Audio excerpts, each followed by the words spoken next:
Hey guys, welcome back to the channel. This is a story about What If Deku Had Her Heart Part 1. If you guys enjoy this What If and want to see Part 2, comment down below. And let me know before I start. Please do support for more awesome content and leave a like. And don't forget to subscribe to my channel.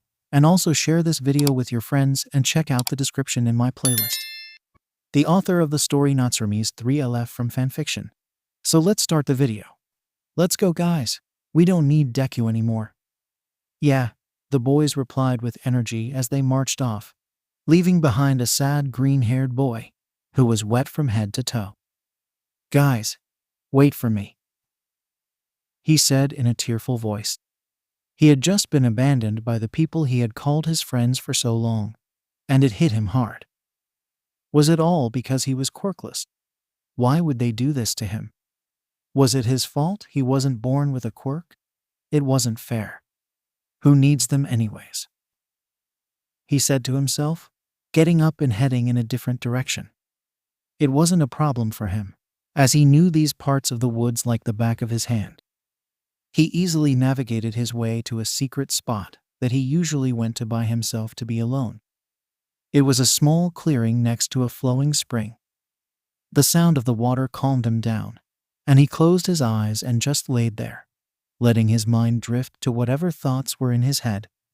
He didn't really settle on one concrete thought, rather just went through a myriad of them. His tranquility was broken when he heard footsteps in his direction, and he opened his eyes. It was coming from behind him. He turned to see a girl about his age, or probably older than him. She seemed scared and worried. "Hello," he greeted. Hi. Are you lost too?" she asked, looking around. Izuku shook his head and got up. He figured that she got lost and was trying to find her way out of the forest. She was a bit taller than him when he stood next to her. "Are you lost?" he asked. The girl nodded in response. Izuku smiled a bit. "Don't worry, I know the way out. Follow me," he said. It was already getting a bit dark, and he should probably head home himself. The girl took his arm and followed him. "My name is Izuku Midoriya," he spoke up after a bit of walking. "I'm Nejire Hado," the girl said. It didn't take long for them to get to the edge of the forest, where they could see the lights of the park. A white-haired woman and a man with electric blue hair were moving around, and Izuku was a smart kid. Seeing her hair, he guessed that they were her parents. "Mom, Dad, Nejire's back," a boy exclaimed, pointing at the two children who made their way out of the tree line. The adults rushed over to her and examined her to see if she was okay. Izuku took this as his cue to leave, and was about doing so when the girl spoke up. "Sorry I wandered too far. Luckily Izuku was there to help me. I would have been lost if it weren't for him." Both parents looked to see the boy who had frozen at the mention of his name. Izuku didn't do well with people, especially recently when he had just been diagnosed quirkless. He wanted to avoid them as much as he could. "Thank you very much. We are grateful to you, kid," the man said with a small bow. "There's no need for that, sir. I just did what a hero would do," he said, losing his voice at the last part. "A hero? Is that what you want to become?" the woman asked. Izuku's eyes flickered with sadness for a split second, but he quickly hid it. "Yeah, I always wanted to be a hero when I grew up, but I'm not sure I can." The two of them looked at each other and thought the same thing. He was obviously not comfortable talking about this. It seemed something was wrong somewhere, so they decided to encourage him and drop the matter. "With what you did today, I'd say you already are one. You helped a stranger in need. That's what heroes do. So don't give up, work towards it, and you'll be living your dream in no time," the man said with a small smile. "Really? You think I can?" Izuku asked, some hope in his voice. "Of course you can. It's getting rather late. Do you live around here? We can take you home."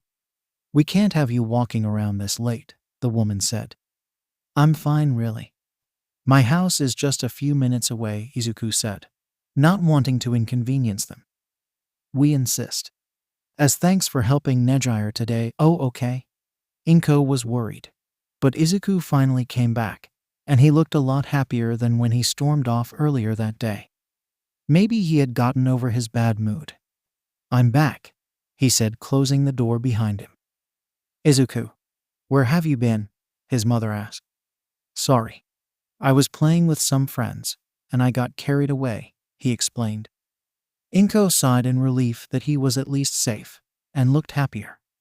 Why wouldn't he be? He had just met people who believed in him, who believed he could be a hero. That was the push he needed. Hey Mom, can I learn how to fight? Eh? After that day, Izuku took to learning martial arts, and found out that he was very good at it and a fast learner. At the age of 8, he was already a black belt in karate and taekwondo. He also made a new friend in the girl he had helped that day.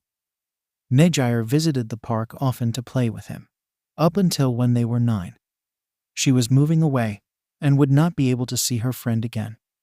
It was sad, but there was nothing that could be done. I'll miss you, Nejire, he said with a small smile. She looked the sadder of the two.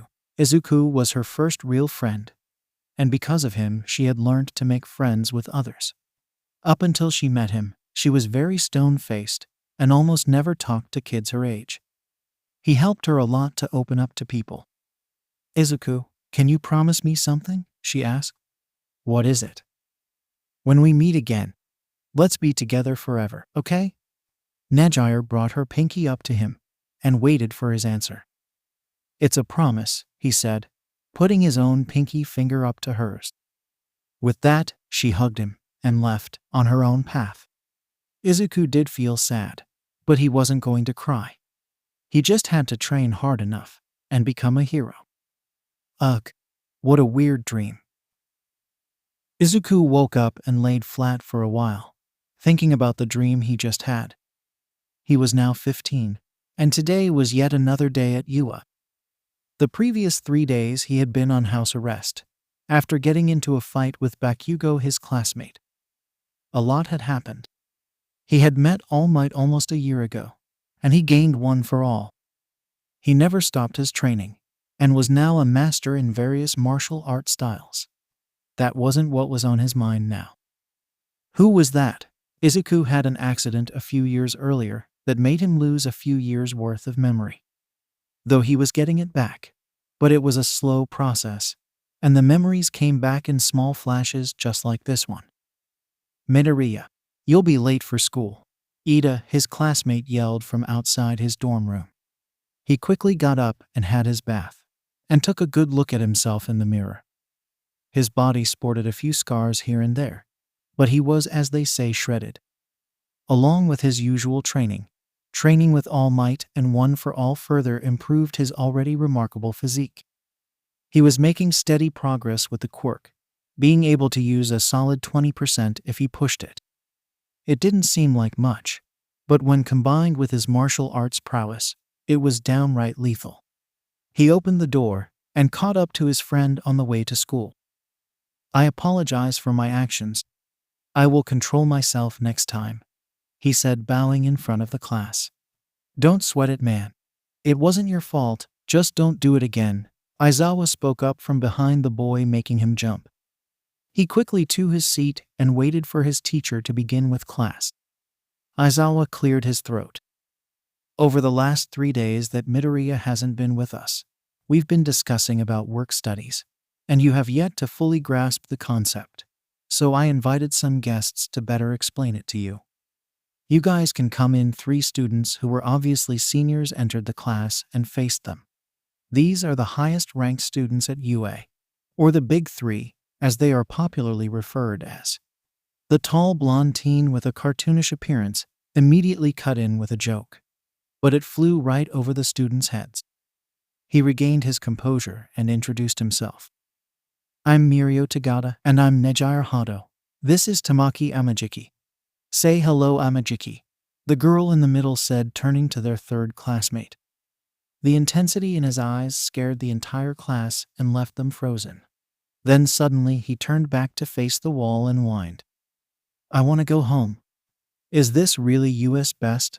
Was the collective thought of Class 1A. They really didn't seem like much on surface level. A bad comedian, an airhead, and a timid senpai. What a lineup. Izuku's thoughts were interrupted when the girl stopped in front of him and stared. It seemed that she had frozen.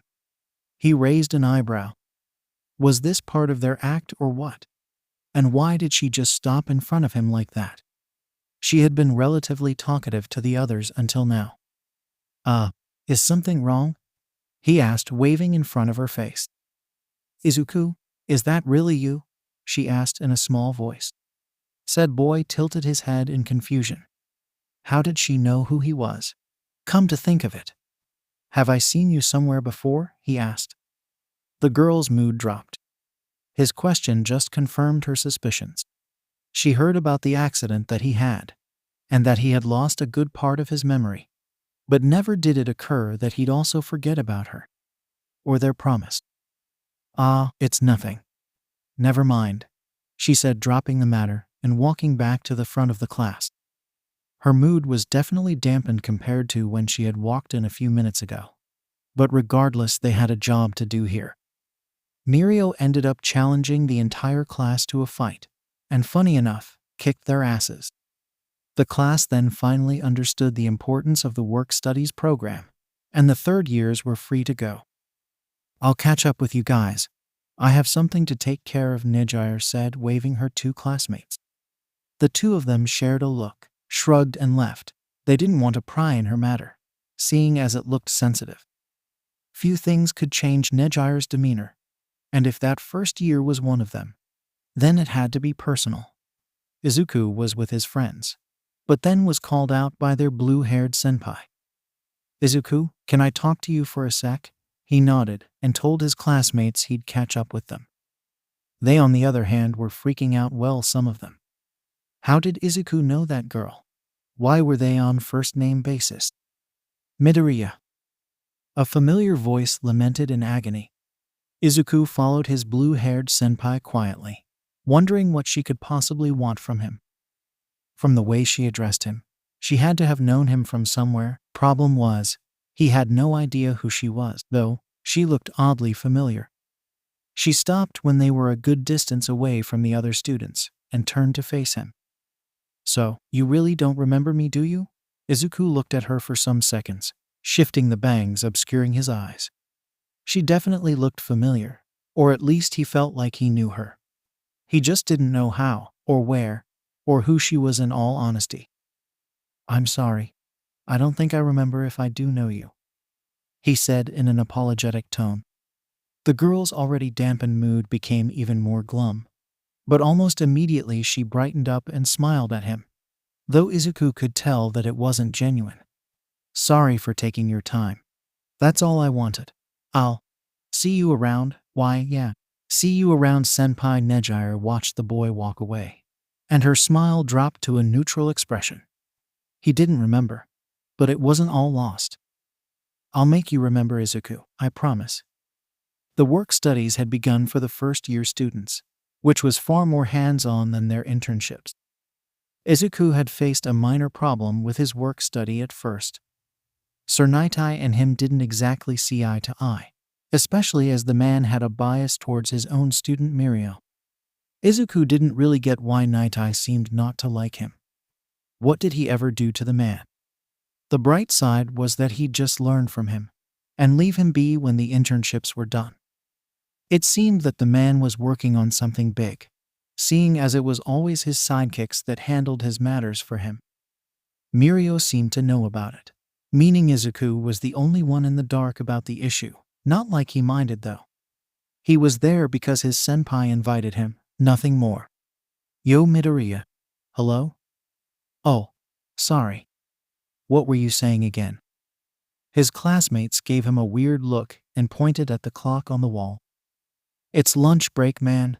Let's go eat before it's over. I'll be right behind you, he said, getting up after them. A lot of things were passing through his mind as he sat down with his tray.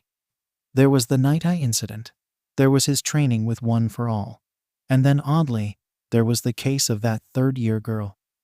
What was her name again? He couldn't remember. A small commotion brought him out of his stupor. Everyone around him was murmuring to themselves, and he couldn't quite make out what they were saying. A hand or a finger poked him on the cheek, making him to look at said hand. The girl beamed at him and plopped down next to him. He almost immediately shrunk at the sudden attention he was getting, not only from said girl, but from everyone else. Hey there, senpai, he greeted in a small voice. Hey Izuku, how have you been? He furrowed his brows at the use of his first name. The first time she did it, he assumed she had mistaken that as his last name. But it was now clear that she knew what she was doing. I'm doing well, I guess. What about you? Nejire began to go on and on about her day, and even the days before. Izuku didn't really mind, as she had her voice low enough not to attract attention from others, not like her sitting next to a first year didn't already do so.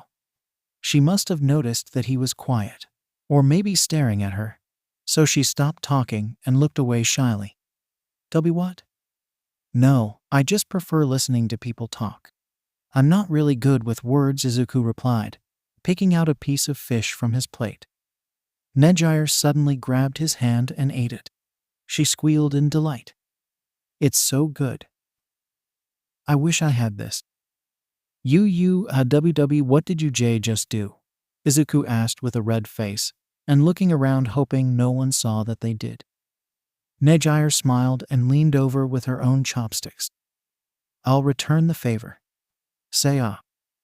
Izuku shrunk even further. This was embarrassing. Is this really necessary? He asked. Just open your mouth. Nejire snapped back in a playful tone. He sighed and did so, and chewed on what she had put inside. What even was going on right now? His thoughts that no one had seen them were blown out the door when he felt the murderous intent of some of his classmates. Was he in some kind of anime or what? Well, technically, that wasn't the topic here. Hey, you got some rice on your face? She said, leaning towards him and picking it. This was the final straw for Izuku. He couldn't contain his panic attack. Ah. I think that's enough, Nejire. You've terrorized the poor guy for long enough, another girl said, grabbing her friend by the back of her shirt and dragging her away. Of course, Nejire protested. So, mind explaining this to us, Midoriya? Kaminari asked, planting his hand into Izuku's shoulder. Yeah, 'cause it was getting kinda sweet back there, Minta added. Guys, I don't know. I'm just as confused as you are, he said, looking down with a blush. Both of them looked at each other and decided they would let him off the hook for now. He didn't seem to have an explanation for what they just witnessed. They were still jealous, though. On the other side, You, let me go already, Nejire yelled. Her friend finally did so and let her stand up. Nejire dusted herself down and looked back to her friend with a pout. So mind explaining why you're all up in that guy's personal space? He didn't mind though, did he? Nejire countered. Of course he did. Was probably too polite to tell you that he did. I get that you like him and all, but try to not get carried away, What made you think that? Yu facepalmed at her friend's question. Was she really that oblivious? It's as clear as day. You're not the most subtle person around, Ever since you met him, it's been Izuku that. Nejire's face turned red in realization. In truth, she never really noticed the other people at Izuku's table, who were most likely his friends. And they saw everything. Her face reddened even more, this time in embarrassment. She had gotten completely carried away. Her friend exhaled and patted her on the shoulder. Listen, I know you like the guy and all, but you might want to chill out around him, or you'll end up scaring him off, 'kay? Nejire nodded meekly. 'Kay, I'll try to give him space then. The bell for end of lunch break rang through the halls, and both of them headed back to their own classes. Nejire did take one last glance towards the green-haired boy. As usual, his eyes were obscured by his long, drooping hair. It had always been that way, she smiled to herself. He didn't cut it after all. Hey, Izuku, watch this, Crackle asterisk. Whoa, that's so cool. Your quirk's awesome, Nejire. I know, right? I can't wait to be a hero. I'll learn to fly. I'll be all whoosh, swoosh, whoosh, Nejire said, her eyes beaming with excitement. Izuku at that moment felt a small pang in his kid's heart. She was happy for his friend, no doubt. But then again, it just reminded him of how shitty his luck was. He got the short end of the stick for sure. Well, now it didn't matter. He wouldn't let it get him down. Nejire believed in him, and that was enough to drive him forward. He would become a hero, no matter what. Hey Izuku, hello? Said girl waved her hands in front of his face, breaking him out of his thoughts. Oh, sorry, I spaced out, didn't I? He asked, scratching the back of his head. Nejire huffed and pouted. Izuku should pay more attention to his friend, or she'll feel sad. Yeah, I hear you, Nejire. I'm sorry, you're forgiven. Now let's go, she said, skipping away. Izuku had to enter a light jog to catch up to her. They were walking through the trees into the forest, the very one they had met in. By now Nejire was accustomed to the lay of the land, and had no problems finding her way. The spring duh. I want to see those cute little fish. And the frog is, she said excitedly. Oi, what are you doing here, Deku? A harsh voice asked. Izuku's obscured eyes widened as he turned to see Bakugo and his two friends. Well, now they had a new member with them. So he was replaced, huh? We were just walking. We aren't in your way or anything, Izuku explained. A bit of fear in his voice was evident. Nejire cocked her head to the side as she looked at the boys. They seemed to know Izuku, but it was obvious that they weren't friends. Bakugo finally took notice of the girl holding his hand and smirked. Ha, so the loser got himself a girlfriend. That's funny, yeah, totally hilarious, one agreed with a snicker. It's not like that, Kachin, Izuku replied. I don't care anyways. She'll find out just like we did that you're a burden anyways. You'll always be a nobody. A useless, quirkless Deku. Let's go, guys. Bakugo exclaimed, leading his followers away. Izuku subconsciously let go of the girl's hand and sat down on the grass there. This was it. Bakugo just drove away his only friend. Nejire never knew of his quirklessness, and now hearing it, he guessed that she would want nothing to do with him. Maybe she'd even join Bakugo's group. It was all too much for the boy to contain inside, and as a result he shed a few tears. Nejire, on the other hand, was surprised. Now she knew why Izuku never mentioned his quirk, why he seemed to get sad when she talked about a new trick she learnt with her quirk, why he said he could never be a hero. He was quirkless. I'm sorry for lying to you all this time. I just didn't want you to hate me, though I understand if you want nothing to do with me now, he said in between sniffles. Nejire knelt down in front of him and did the only thing she could do at the moment. Wrap him in the biggest hug she could. Her mom always hugged her when she was feeling down. Maybe it would help Izuku feel better. What are you doing? He asked in surprise. Mom always hugs me when I'm feeling sad. Hugs make you feel better. So is Izuku feeling better now? The boy nodded and just remained like that. Nejire smiled at him reassuringly. I don't hate Izuku, I never could.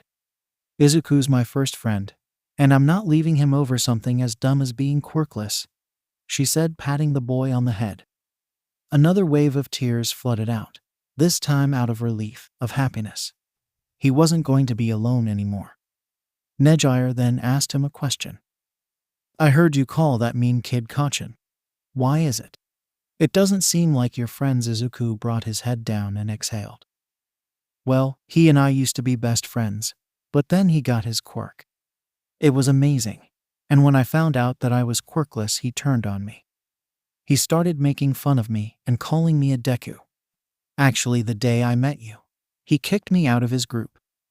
They said that they didn't want me following them around anymore. Nejire listened with pity and slight anger for the blonde kid.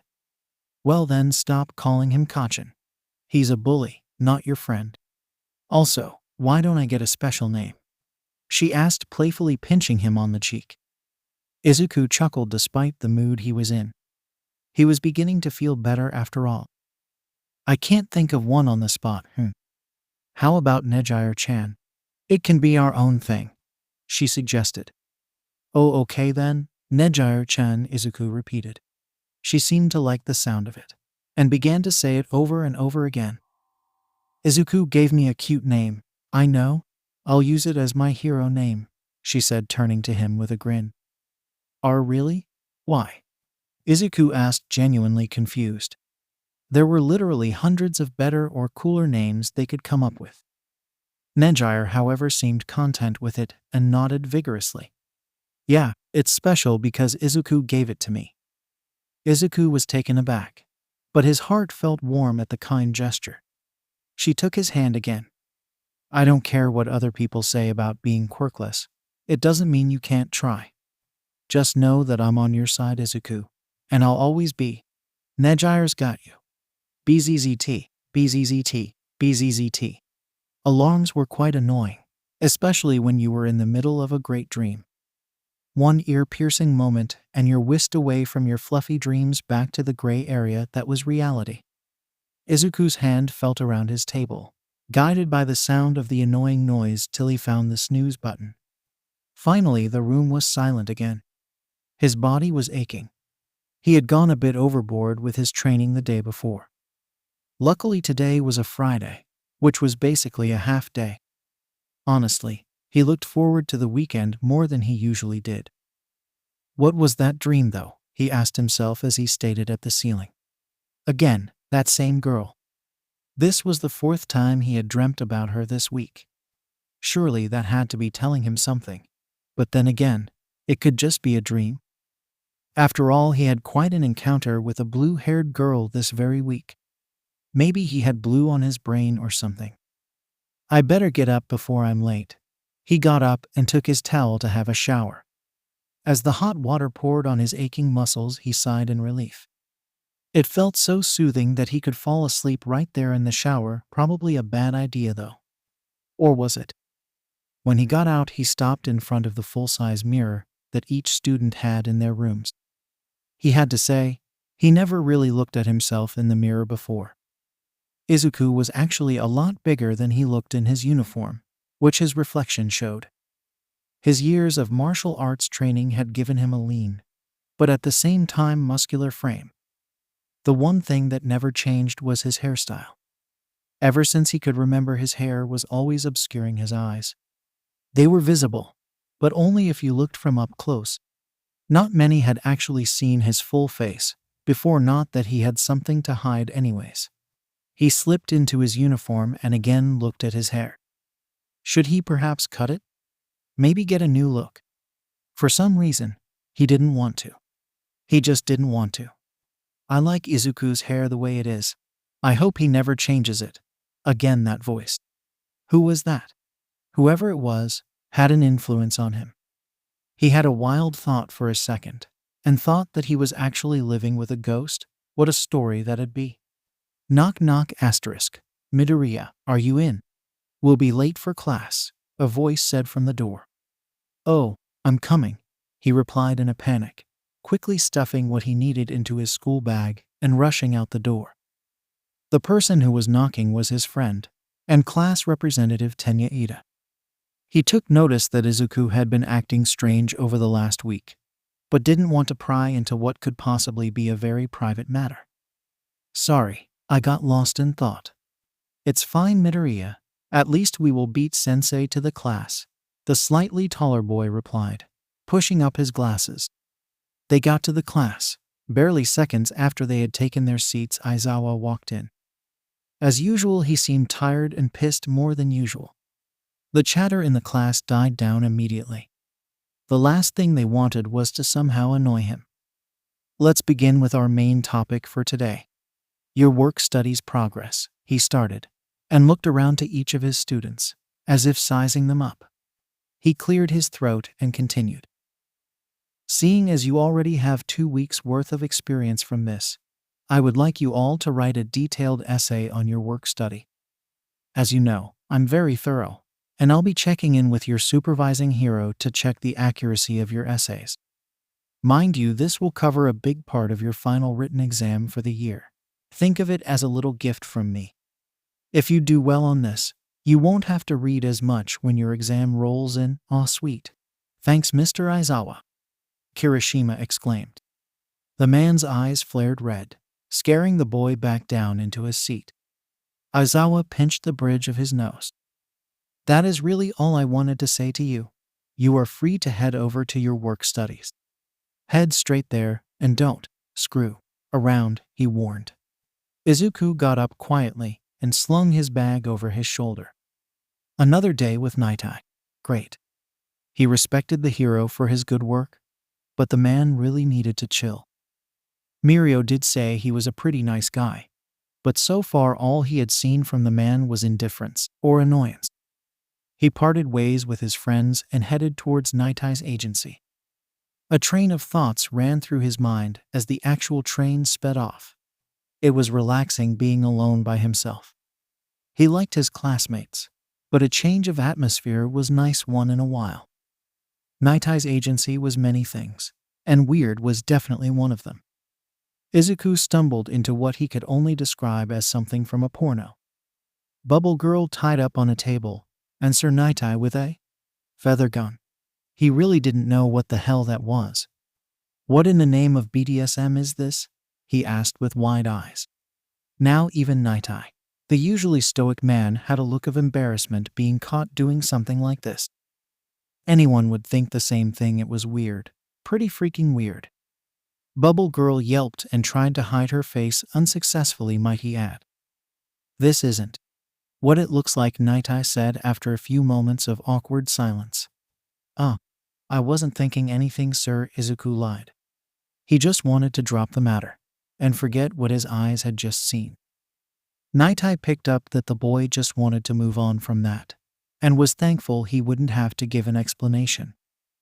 Mirio came into the room, taking the attention and changing the topic. Hey Midoriya, let's go on a patrol. Sure. As they left, Nightai and Bubble Girl looked at each other, and then surprisingly burst into laughter. The boy's reaction was absolutely hilarious. It's nice to walk around like this. Makes me think I'm actually a hero, Izuku said, as they were now on the open street. Civilians waved at them, and he was happy at the little interactions. Mirio was the more vocal one, and he just observed how he interacted with people. They were about to turn a corner when a small girl ran into Izuku and fell down. He immediately attended to her and paused, seeing the bandages all over her hands and legs. What happened to you? He asked in a soft voice. The girl just clung to him like a life jacket and held him right. She was shivering. Obviously something terrible must have happened to her. Another voice spoke up as a man with a mask walked out from the darkness of the alley. Ire, you know it's not safe to run off on your own. It could lead to accidents. Both Izuku and Mirio's eyes widened as the same thought flashed through their heads. Overhaul. Sure, you stamp each and every. Don't forget to. Are you listening? What? Where am I? I'm not surprised you spaced out again. You've been doing that often lately. Is there perhaps a reason why? Nejire sighed and looked to her teacher, who had taken a seat across from her.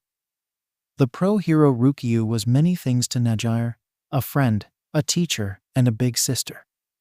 She could tell her anything, and right now she really needed someone to talk to. Well, yeah, she answered, mindlessly tapping her pen on the desk. Rukyu chuckled, knowing that she would have to ask to get her answers out of the girl. She liked being indulged. So what exactly happened? Rukyu was expecting something along the lines of, oh, my favorite show got cancelled, or maybe even I forgot to read for a test. But what she said made the dragon hero to enter a coughing fit. I think I'm in love. Huh? You? Love? Since when? Rukyu asked all at once. This certainly wasn't something she was expecting from the bubbly teen. Nejire's face turned a shade of red that she had never seen, and she gasped. She wasn't kidding. It's kinda embarrassing and sad. A long time ago, I met this boy. I visited the park with my parents, and I wandered off too far and ended up getting lost. I was almost about to cry because it was getting dark. Then I saw him. He helped me to get back to my parents, and from then we became best friends. Nejire, despite her current state, made sure to leave out the part that Izuku was quirkless. She just didn't want to say it, though it's not like Ryukyu would judge. He was my first friend, and he was the one who made me the way I am.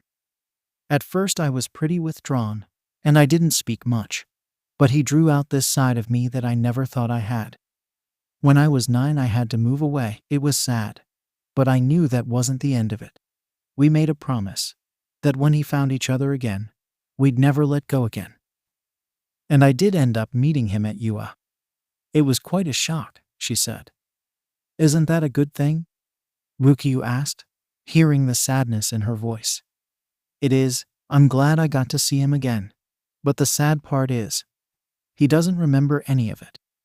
He had an accident and lost his memories, so I'm basically now a stranger to him. She finished. Ryukyu now got the full picture. It was indeed quite a sad story, one worthy of its own TV series that thought was uncalled for. What do you plan on doing now? She asked the girl. I did try to talk to him, to see if he'd remember anything, but so far all I've done is make him wary of me. Nejire replied in a dejected tone. Ryukyu had never seen her student like this before. Nejire was a bright ball of sunshine, and she wanted to keep it that way. How about, instead of trying to jog his memory, you just make him fall for you all over again? I'm not really experienced in stuff like this, but I believe that if you two are meant to be together, he'll come to feel the same way about you, regardless of whether he remembers you or not. It was as if a switch went off in the girl's head. She sprung up from her seat with a burst of energy. That's it, Ryukyu chuckled at her sudden change in demeanor. You're right, Ryukyu-sensei. Instead of trying to make him remember me, I'll just have to make him fall in love with me. And with that, one Nejire Hado embarked on a mission to win over the boy she loved. Hey Midoriya, you look down. Did something happen? Not really. I'm not feeling too well, that's all. It was a lie. Izuku was feeling terrible for something he had been forced to do a few days ago. He could remember the fear he felt from the little girl, and how she was trembling, asking for help. But what did he do? He let her go back to Overhaul. While Sir Nightai had spoken to him and reassured him that he made the right call at that moment, he couldn't help but feel bad, especially after finding out what she was being put through at the hands of Overhaul. It was cruel, evil, and disgusting to think about. And the worst part was that he had to keep this all under wraps. He and the other students involved were sworn to secrecy about the matter, as the hero body didn't want something as big as a raid plan get leaked out into the public. Who knew who was on the side of the villains? Mirio faced the same dilemma, also feeling guilty for letting the girl go, and steeled his resolve to rescue her, no matter what. You should go to the nurse's office, Yoroka suggested. Izuku shook his head, waving it off. It's more of I'm beat up from the work studies, not that I'm actually sick, he explained. Oh, that makes sense. I haven't really done much in my work study though. But at least it's better than the internships. They all agreed on that. As mundane as their work studies could afford to be, they were miles better than the internships where they basically did nothing. Not even as much as a patrol well in some cases at least. Izuku's phone buzzed, breaking away his attention from his friends. It was All Might. All Might.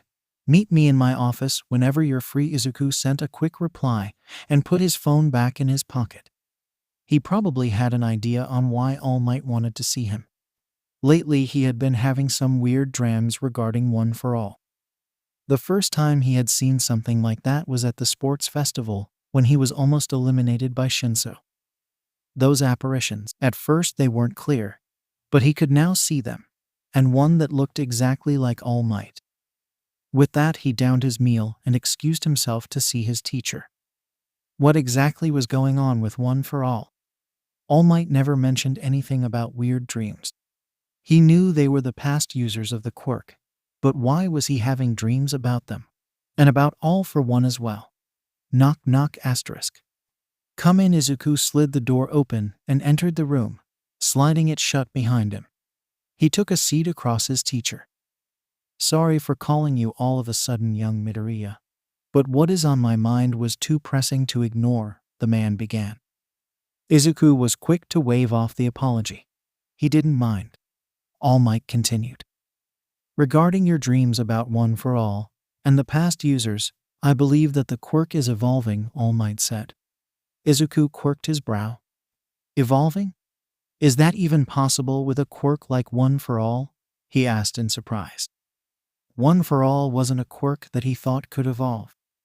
It was far too powerful for him to even comprehend the thought that it would also grow stronger. Well, it is a quirk at the end of the day, and just like others, it in theory should evolve when pushed to a certain extent. And also remember when I said that One for All grows stronger as it's passed down. I think this is a sign, young Midoriya. A sign? Izuku repeated. All Might nodded and smiled a bit. In all my years of using the quirk, I could never interact with it in any way. I always had that feeling, but this confirms it. You, young Midoriya, are the one that will complete One for All, and defeat All for One once and for all. I've completely lost track of the number of times you said One and All, Izuku joked. They both had a small laugh at his joke, but then he spoke again with a slightly more serious voice. So the people, vestiges, All Might corrected. Yeah, vestiges. So what do you make of it? Could it be that One for All keeps the souls of its past users in some sort of limbo? Like a soul reaper? Izuku asked. Not soul reaper, young Midoriya. It's more like their wills are passed down with the quirk. And with how strong One for All is, I'd say that over time their wills took on more and more of their personalities. Wait, I guess it is like a soul reaper then, huh? So do you think I'll be able to talk to them? Izuku asked again. I'm not sure, but for the meantime, just put that on the side. You have your work studies to worry about, and your training with One for All. Gran Torino won't like it if you slack off. All Might said with a slight shudder. Izuku didn't share the same fear towards Gran Torino as he did, and it was mostly down to the fact that Izuku was a far better fighter than All Might ever was, and he got the idea of full cowling very early on in his training. He was happy, and in his mind, Izuku had already surpassed him, though he may need to work on his confidence issues. That was something that never really changed in the boy. I also heard about what happened at Night Eye's agency. It may not be pleasant, but you made the right call. You just have to work hard to save that girl. Yeah, I'll do my best. Yo, Mirio. Tamaki, you ready to go? Nejire asked, coming round from the corner. Why, yeah, but honestly, I don't want to go. Tamaki said with a glum aura. Yeah, let's go. They were both taken aback by the tone of Mirio's voice. His eyes were hard, and he had a serious aura around him. He walked out the door, leaving the two of them to look at each other, wondering what could make the usually bright and cheerful Mirio all serious. On the other hand, Izuku had the same demeanor. Today he would save that girl, no matter what Overhaul threw at him, and the bastard would be put where he belonged. He was with Kirishima, Uraraka, and Tsuyu, whose supervising heroes were also taking part in the raid. They too were thrown off by his seriousness. The last time they saw him like this was when he had fought with Bakugo, and it didn't end well for the blonde. Hey, Tamaki-senpai, over here, Kirishima yelled, but was tongue-slapped by Tsu. Shut up. No one's supposed to know we're out here, she chided. Oh yeah, sorry about that, the redhead said with a small laugh. Midoriya, you ready? Mirio asked, putting his fist out. Yeah. Let's go kick ass, the green-haired boy answered, bumping his fist. Izuku didn't usually speak like that, so something had to be up with him. Hey Izuku, you look super serious today. Anything the matter? Nejire asked, pulling him aside. It's nothing. I'm just feeling a bit nervous, he lied. She flicked him on the forehead and pouted. I know when you're lying, Izuku. But I won't ask since it's something you'd rather keep to yourself. Nejire may seem like an airhead, but she certainly wasn't dumb. Whatever was going on was probably the same thing that was bothering Mirio. Maybe they had secret info that the rest of them didn't. Izuku lied, but she smiled and took the opportunity, wrapping him in a big warm hug. He tensed at first, but just let it happen. What's going on? Why do I always let her do stuff like this? Izuku had no idea why his guard was always down around Nejire. I mean, sure, she was friendly and had a way with people, but it's like his body was on autopilot whenever she was around him. He would only give a small protest, then just let her do whatever she wanted. The hug was nice though. Nejire let him go, but still held onto his arm. Again, no protest, so she didn't let go till it was time to leave. They were heading towards different parts of the Yakuza base, so they had to split up. Nejire pushed his hair up, revealing his face, and pinched his cheeks. You be careful now, okay? Good luck out there.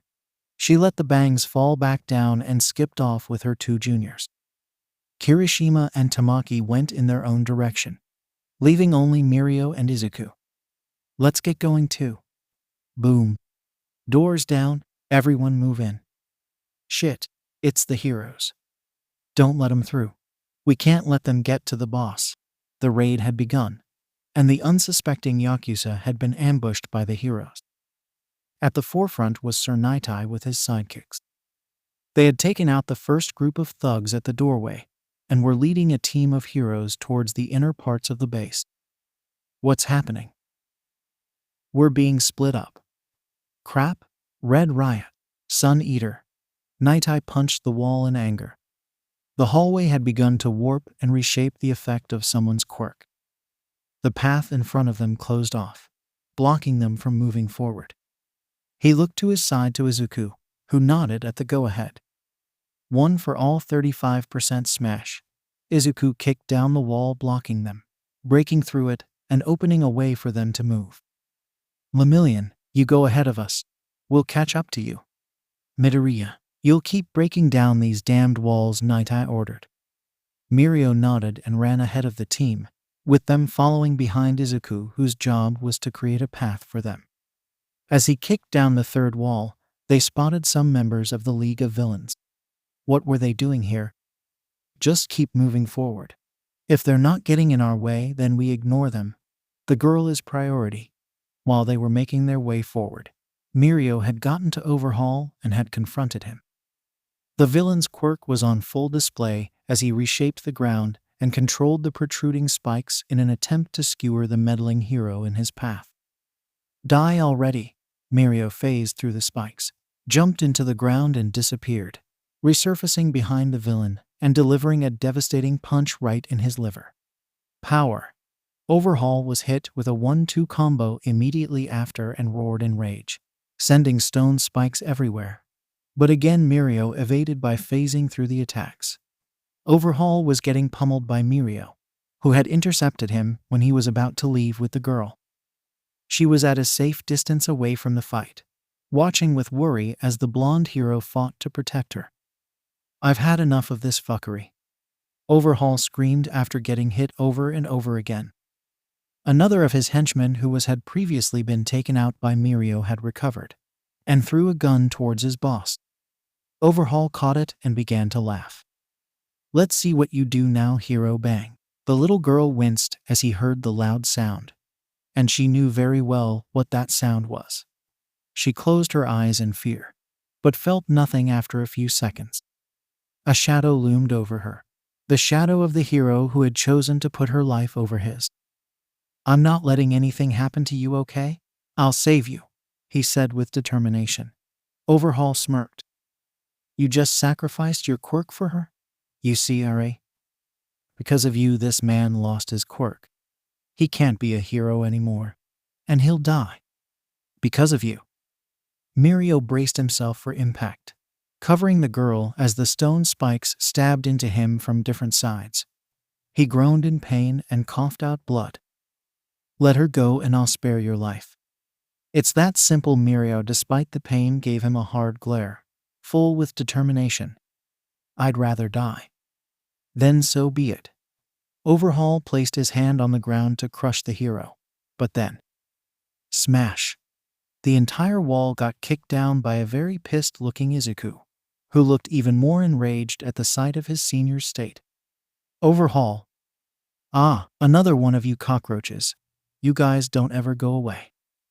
Another wave of spikes rushed at Izuku, who maneuvered through them and closed the distance between them. Overhaul smirked, about to grab Izuku, but the boy dodged in mid-air and spun round his hand, landing a hard roundhouse kick to the side of the villain's head. He got sent flying back, skidding across the hard floor. Izuku didn't let up. All the rage and frustration that he felt would be let out on Overhaul. He blitzed towards the dazed villain and landed another gut punch, which sent him to his knees, and then kneed him in the face, before using his arm and slamming him down into the floor. "Watch out, Midoriya," Mirio yelled, just in time as Izuku jumped clear of a quirk-destroying bullet, quickly taking out the thug. That was all a distraction, though, as Overhaul's cronies managed to get to him, fusing into a large mutated version of himself. "You're gonna pay for breaking my nose." "I'm gonna be breaking more than your nose, Overhaul." The villain in his new form rushed at Izuku, who dodged but just barely. The speed that he came at was insane.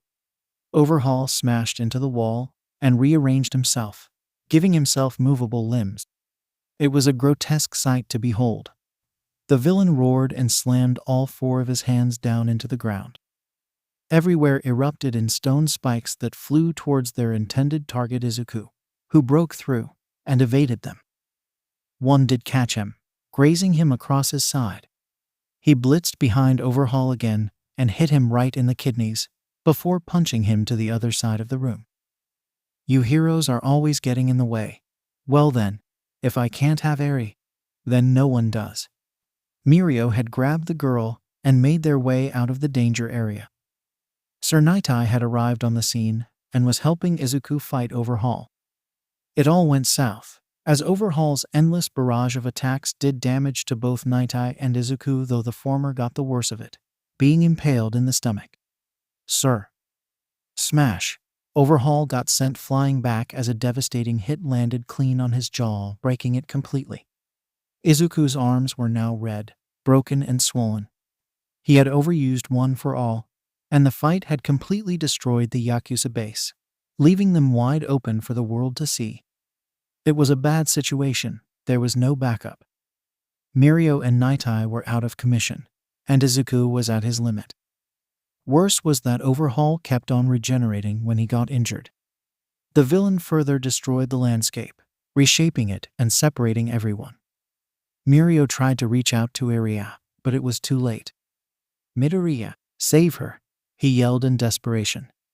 Izuku turned and his eyes widened in horror. She was falling. He kicked Overhaul back and dove after her. Problem was, how would he get out of this situation? He had managed to catch the girl, but they were now free falling, with Overhaul in hot pursuit. "It's over for you, hero." "How do I get out of this?" "Come on. One for all." His free fall was suddenly cut short, as he stopped right in the air. His eyes widened as he saw that he was hovering above the ground.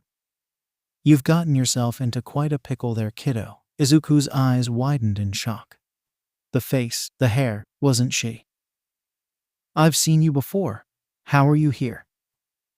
The woman who was floating next to him flashed him a bright smile, her long black hair flowing in the wind along with her cape. If he wasn't mistaken, she was All Might's master. "Doesn't matter. It's nice to finally meet you." 9th. Who I am doesn't matter right now. You kinda summoned me out of desperation. We'll talk again, and sooner than you think. And you might want to hold the girl tight. You're in for quite a ride. Izuku looked at the semi-transparent woman who had now vanished, and then back at the ground. He and Eri had landed softly. He immediately examined her to see if she was okay, Thankfully she was. Overhaul was being held back by other heroes who had rushed to the scene to help. "Are you okay?" the girl asked, seeing that he was clearly very injured. Izuku smiled at her reassuringly and pat her on the head, ruffling her hair a bit. "I'm fine, Eri. Don't worry. I won't let that monster touch you again. So can you trust me?" The girl meekly nodded in response. "Why, yeah. Oh man, what happened to Midoriya?" Mirio asked in a panic. It had been a few minutes since he disappeared with Eren, and they really could use the firepower right about now. "Relax, Mirio. He'll be here. I guarantee that," Nightai replied, coughing out blood. "Sir, please, don't strain yourself." Your injured Overhaul had blown away some heroes and rushed at those on the ground, but was blasted back by a huge wave of energy. "Nejire-chan. Hey Lemillion, where's Izuku?" the girl asked from above. "Watch out." She evaded the villain's attacks and clicked her tongue in annoyance. "Guess I'll ask later." She refocused on the villain, sending him back with enough force to rip off his limbs, but he grew them back instantly. They were fighting a losing battle. Despite his regeneration slowing down drastically, he was still very much in the fight because of it. He glared at the girl, who didn't show any signs of fear whatsoever, rather an annoyed look on her face. "I used up too much energy earlier on. I only have a few more full power blasts. Just have to make him count. You're quite annoying, you know. I'd hate to rip your pretty little face apart." "Too bad for you. I'm spoken for already," she replied, dodging another wave of debris launched at her. Their clash was stopped midway by a huge gust of wind that separated them and blew Overhaul back. The violent green sparks of lightning flared up once again, and Izuku was back in the fight. But everyone's eyes widened in shock, not only at the fact that Eri was now tied on his back, but that he was now in the air. "Izuku, you're flying. Leave Overhaul to me. Please get yourself to safety," he said to Nejire in a flat tone. He wasn't up for any negotiations. "You're gonna fight with a kid on your back? That's the plan. You ready, Eri? I'll need your help for this, and remember, your power is not a curse." The girl's grip on him tightened, a sign that she had made up her mind. Izuku reassured them that they would both be fine, and his aura erupted, his hair spiking up, and for a brief moment bright red lines could be seen all over his body. One for all. 100% full cowling. Overhaul flew at them, now re-energized at seeing his target. But Izuku disappeared, reappearing in front of him and kicking him into the sky. The shockwave alone was enough to blow everyone back, and before they knew it, Izuku blasted off after him. "What the hell was that? Since when could you fly?" Overhaul roared in pain. Izuku rushed forward as the villain shot out his arms to attack, blowing them off and landing a punch to his stomach, sending him flying again. He was shattering his bones with each hit, but that was why he had Eri with him. Her power was the trump card in defeating Overhaul. His arms were healed again, and he attacked his opponent, not giving him time to fight back. Izuku hit him with a flurry of combos, and again elbowed him in the nose, breaking it once again. Overhaul screamed in pain. "What the hell?" Izuku landed a barrage of punches so fast that they literally ripped up Overhaul's body entirely, leaving only his torso, which was starting to bring itself back together. The villain's eyes widened, this time in fear and realization that he had lost. Izuku's green eyes glowed with anger, rage, and the determination to win. "You'll never get to harm anyone ever again. Go to hell." Izuku clocked him square on the face, sending him down from the sky and cratering into the ground below. His body was steaming, sizzling like he had just come out of a frying pan, and he was unconscious. Overhaul had been beaten. Izuku landed with much difficulty, tired, and because Eri's quirk was going haywire. But luckily she calmed down and Aizawa was there to handle the situation. He took the girl off Izuku, who shortly collapsed of exhaustion. He woke up again, but this time in a void. It was black all over, except where he was standing on. A hand tapped him on the shoulder, startling him. The owner of said hand chuckled at his reaction. "It's you." "Yup, it's me all right. I gotta say, you really let loose back there, but you were very, very sloppy with my quirk." "Flew all over the place like a fly," the woman said. She was tall, with black hair, matching eyes, and was very beautiful. Where am I?" Izuku asked, looking around. "You're in your mind. Your body is gaining more access to one for all with each passing day. And in a moment of desperation, you ended up reawakening my quirk factor. You understand what I'm saying, right?" "Yeah, I do. But are you actually alive?" Izuku asked. The woman shook her head, but then nodded again, confusing him. "Well, yeah, but no. I'm not sure how to explain it. A part of us is stored in the quirk with each user, which is what you're seeing right now," she explained. "Ah, I get it now. So who are you exactly?" The woman landed softly next to him and smiled. "Nana Shimura. I'm Toshinori's teacher." A wave of recognition washed over Izuku's face. "You're All Might's teacher?" Her smile widened even more and she nodded, explaining how she had met a young All Might, and how she gave him the quirk, up until she was killed. Her smile had dropped a little as she reached that part of the story. "That's my story. Sorry it took so long to tell. It's only been a few minutes though," Izuku replied, confused. Nana shook her head and explained. "Time moves differently here. It's probably been a few hours already." "Seriously?" XXX Izuku slowly opened his eyes, back in the real world, and looked around. Or at least tried to. His neck was very heavy, but he caught a mop of periwinkle blue hair on his bedside. It was Nejire. She had probably been there a while, as she looked tired herself, as her eyes were puffy and strained. Izuku didn't say anything, because it looked like she was talking to him, unaware that he was awake. He was always curious as to why she seemed to like him so much. What was her reason?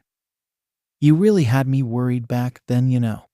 When I arrived and I didn't see you, I was scared that something happened to you. Then you came back and leapt right at the danger again. You're always like that. We're here for you too. So can't you afford to be a little more selfish?" She intertwined her fingers with his as she spoke to him. Her head shot up, feeling his fingers moving. "Senpai." "Izuku, you're awake. You should get some rest." "I'm fine," the boy said, noticing how tired she looked. "No, I can't. Not while you're still here," she retorted. "Please, I'm not the only one who went through stuff today. We all did. You need rest just as much as I do." Nejire sighed and conceded to his pleas. "You sure?" "Yeah, pretty sure I'm gonna pass out anyways," he joked, despite sounding tired. Nejire nodded and squeezed his hand. Before leaving the hospital, tired, yes, but more worried for Izuku and glad that he was okay. True to his words, he fell right back to sleep. "I told you playing in the rain would make you sick, Nejire." "Aw, it was fun though. I don't regret it one atchu bit," the girl replied with a sniffle. Izuku facepalmed. "Sometimes I wonder if I'm really the younger one here." "Hey, that's mean, Izuku. I didn't mean it. It was a joke," he said in his defense. Nejire pouted and looked away, but giggled. "Izuku's pretty grown up for his age, isn't he?" "Indeed he is," another voice answered, as her mother entered the room. "Hey Mom, I totally passed out today," Nejire reported. "That's not something to be happy about," Izuku exclaimed, pushing her back down to a lying position. The woman chuckled and ruffled Izuku's hair. "Thank you for looking after her, Izuku. I'll be sure to treat you to something next time." "Really?" he asked with a smile. "Yes, I promise. I want a treat too, Mom," Nejire cut in. "Of course, honey. That is if you be a good girl and rest. That means you won't be able to play around for a few days." Nejire frowned at the thought. Not being able to play with Izuku seemed unbearable, inconceivable for her child's mind. She would literally die of boredom. But why? "You're sick, Nejire. And it's a cold." You don't want Izuku to get a cold because of you now, do you? She sighed in defeat. No, I don't. Her mother turned to Izuku, who was giggling at the girl's expense, pushing up his bangs. She smiled at him. My, you have quite the handsome face, Izuku. Has anyone ever told you that? Not really. Izuku replied, blushing at the remark. No fair, Mom, Nejire protested. Her mother chuckled at the reaction to her opinion. She smirked at her daughter. I was just saying if Izuku opened up his face a bit more, he'd be very popular with girls. Nejire's face turned red, in anger at the thought. No. I'm the only one who gets to see Izuku's face. No one else. Say, Izuku, will you do that? Promise me you won't change your hair. I don't want you to forget about me. Well, I guess. I never planned to change it, he said shyly. Her smile grew, and she laid back down content. Her mother could only chuckle. To be young again. XXX Izuku stood in front of the mirror in his bathroom, looking at what was on his mind that entire morning. His hair. That dream he had. Or was it really a dream? It felt like he was replaying his memories, but he didn't think he had done all that. Still. I guess I'll leave it be then. Gone this far with it anyways, he said, and resumed brushing his teeth. He had just been discharged from the hospital and was completely cleared to continue with hero-related activities.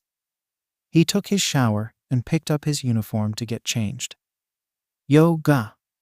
Thud. Oh, Izuku groaned, looking up at the ceiling. Sorry about the scare there, Izuku. But hey, at least you didn't have a heart attack, Miss Shimu. No. Izuku's sweat dropped, but corrected himself. What are you doing here, Nana? The semi-transparent woman smiled in satisfaction. That sounds much better, doesn't it? Izuku noticed that he was basically naked and hurriedly covered himself up. Nana raised an eyebrow, but then realized why. I used to be a mom, Izuku. Nothing I haven't seen before, though I must say, yours is quite impressive. The floating woman said with a small blush. Even more reason to cover up.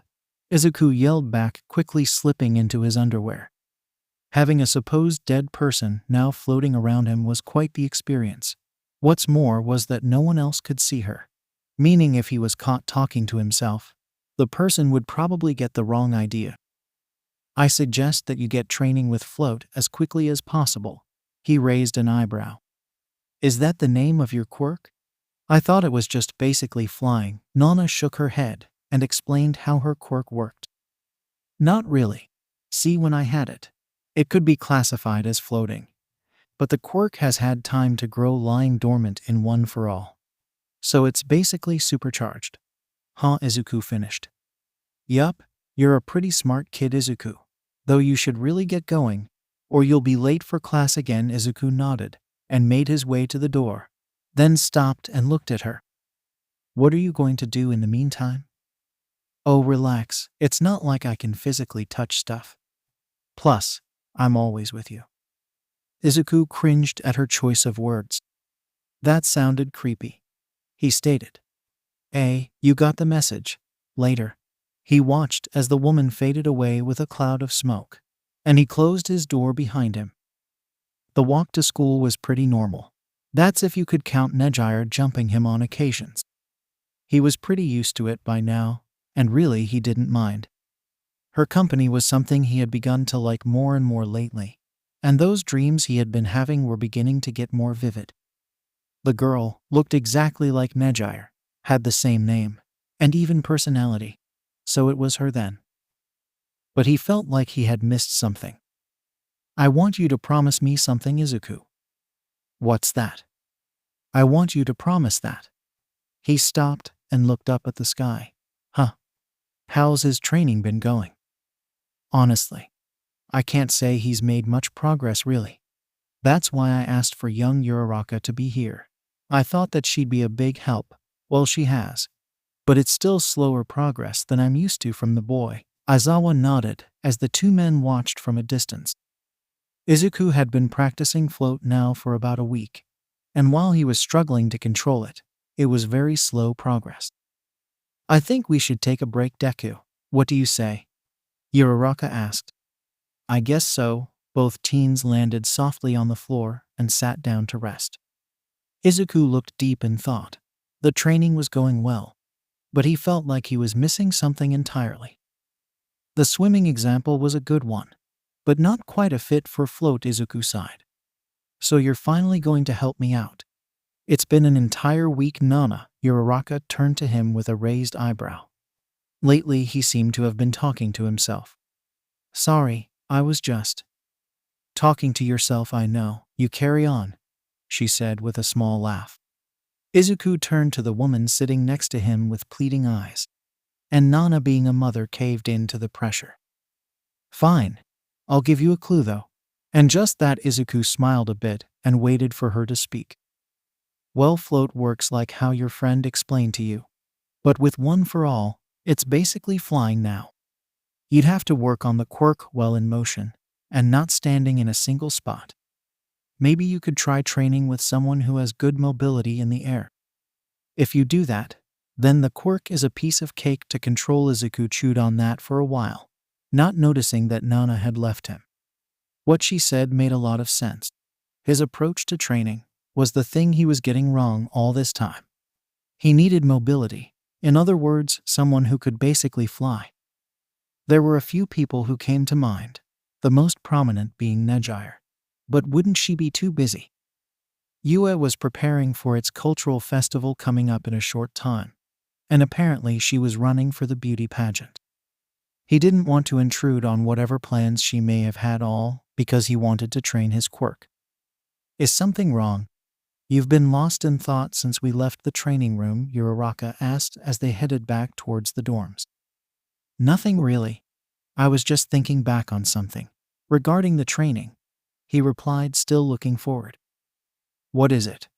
First off, I'd like to thank you for taking your time to help me out with this.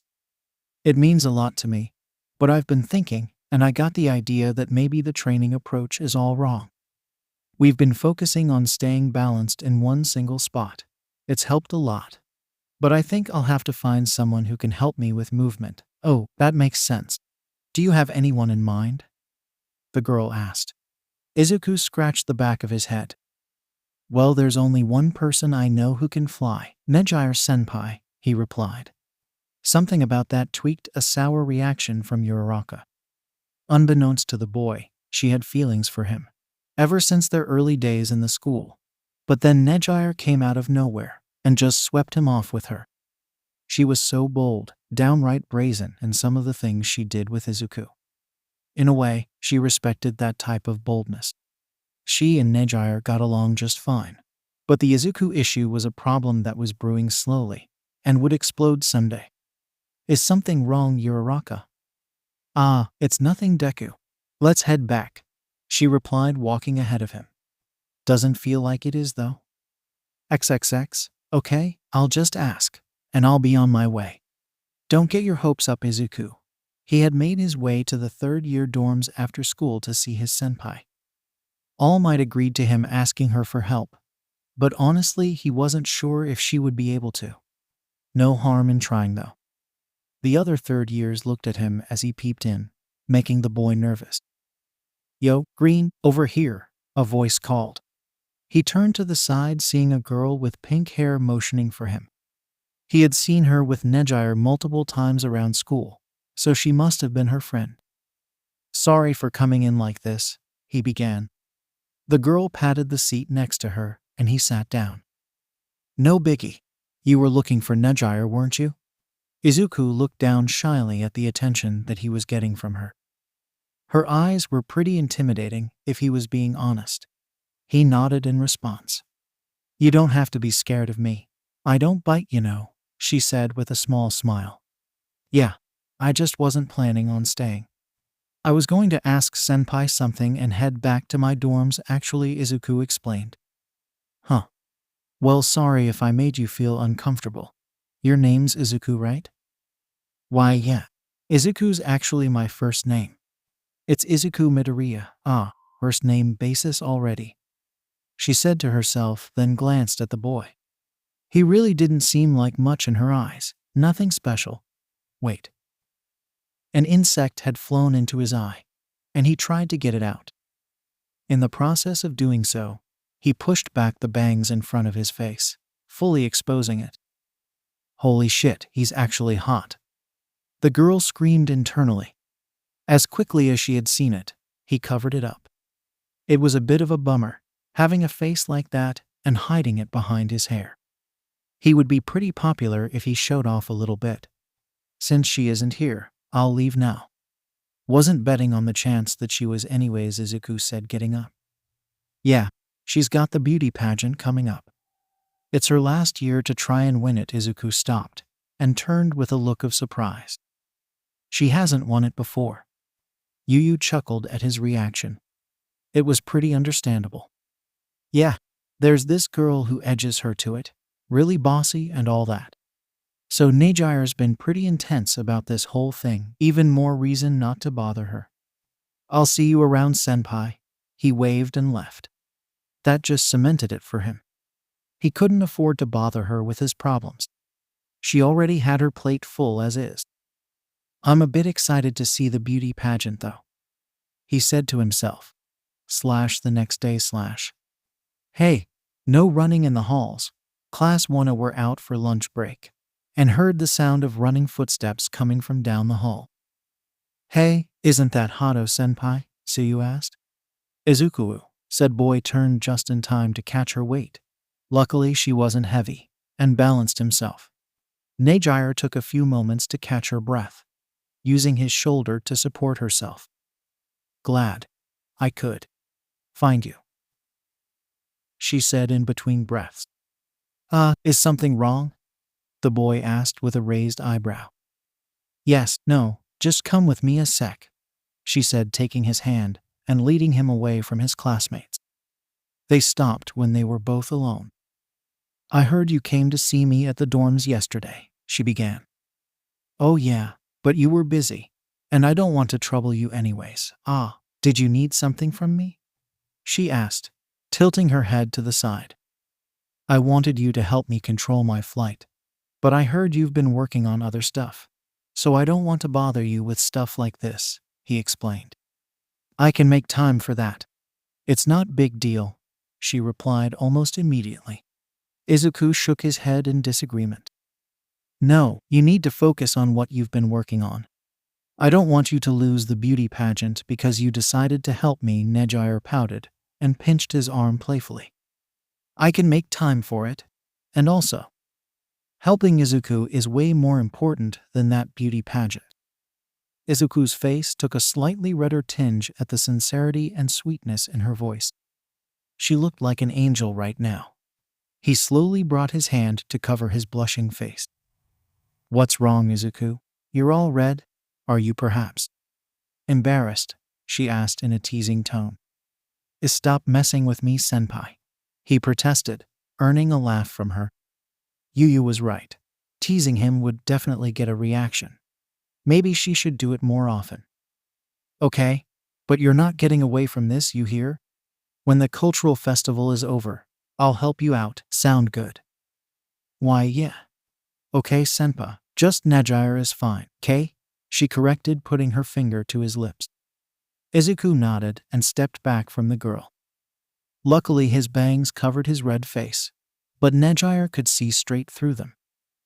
Let's head back then. Izuku looked to the smiling girl who was holding his hand, and wondered again, why did he always let her do whatever she wanted?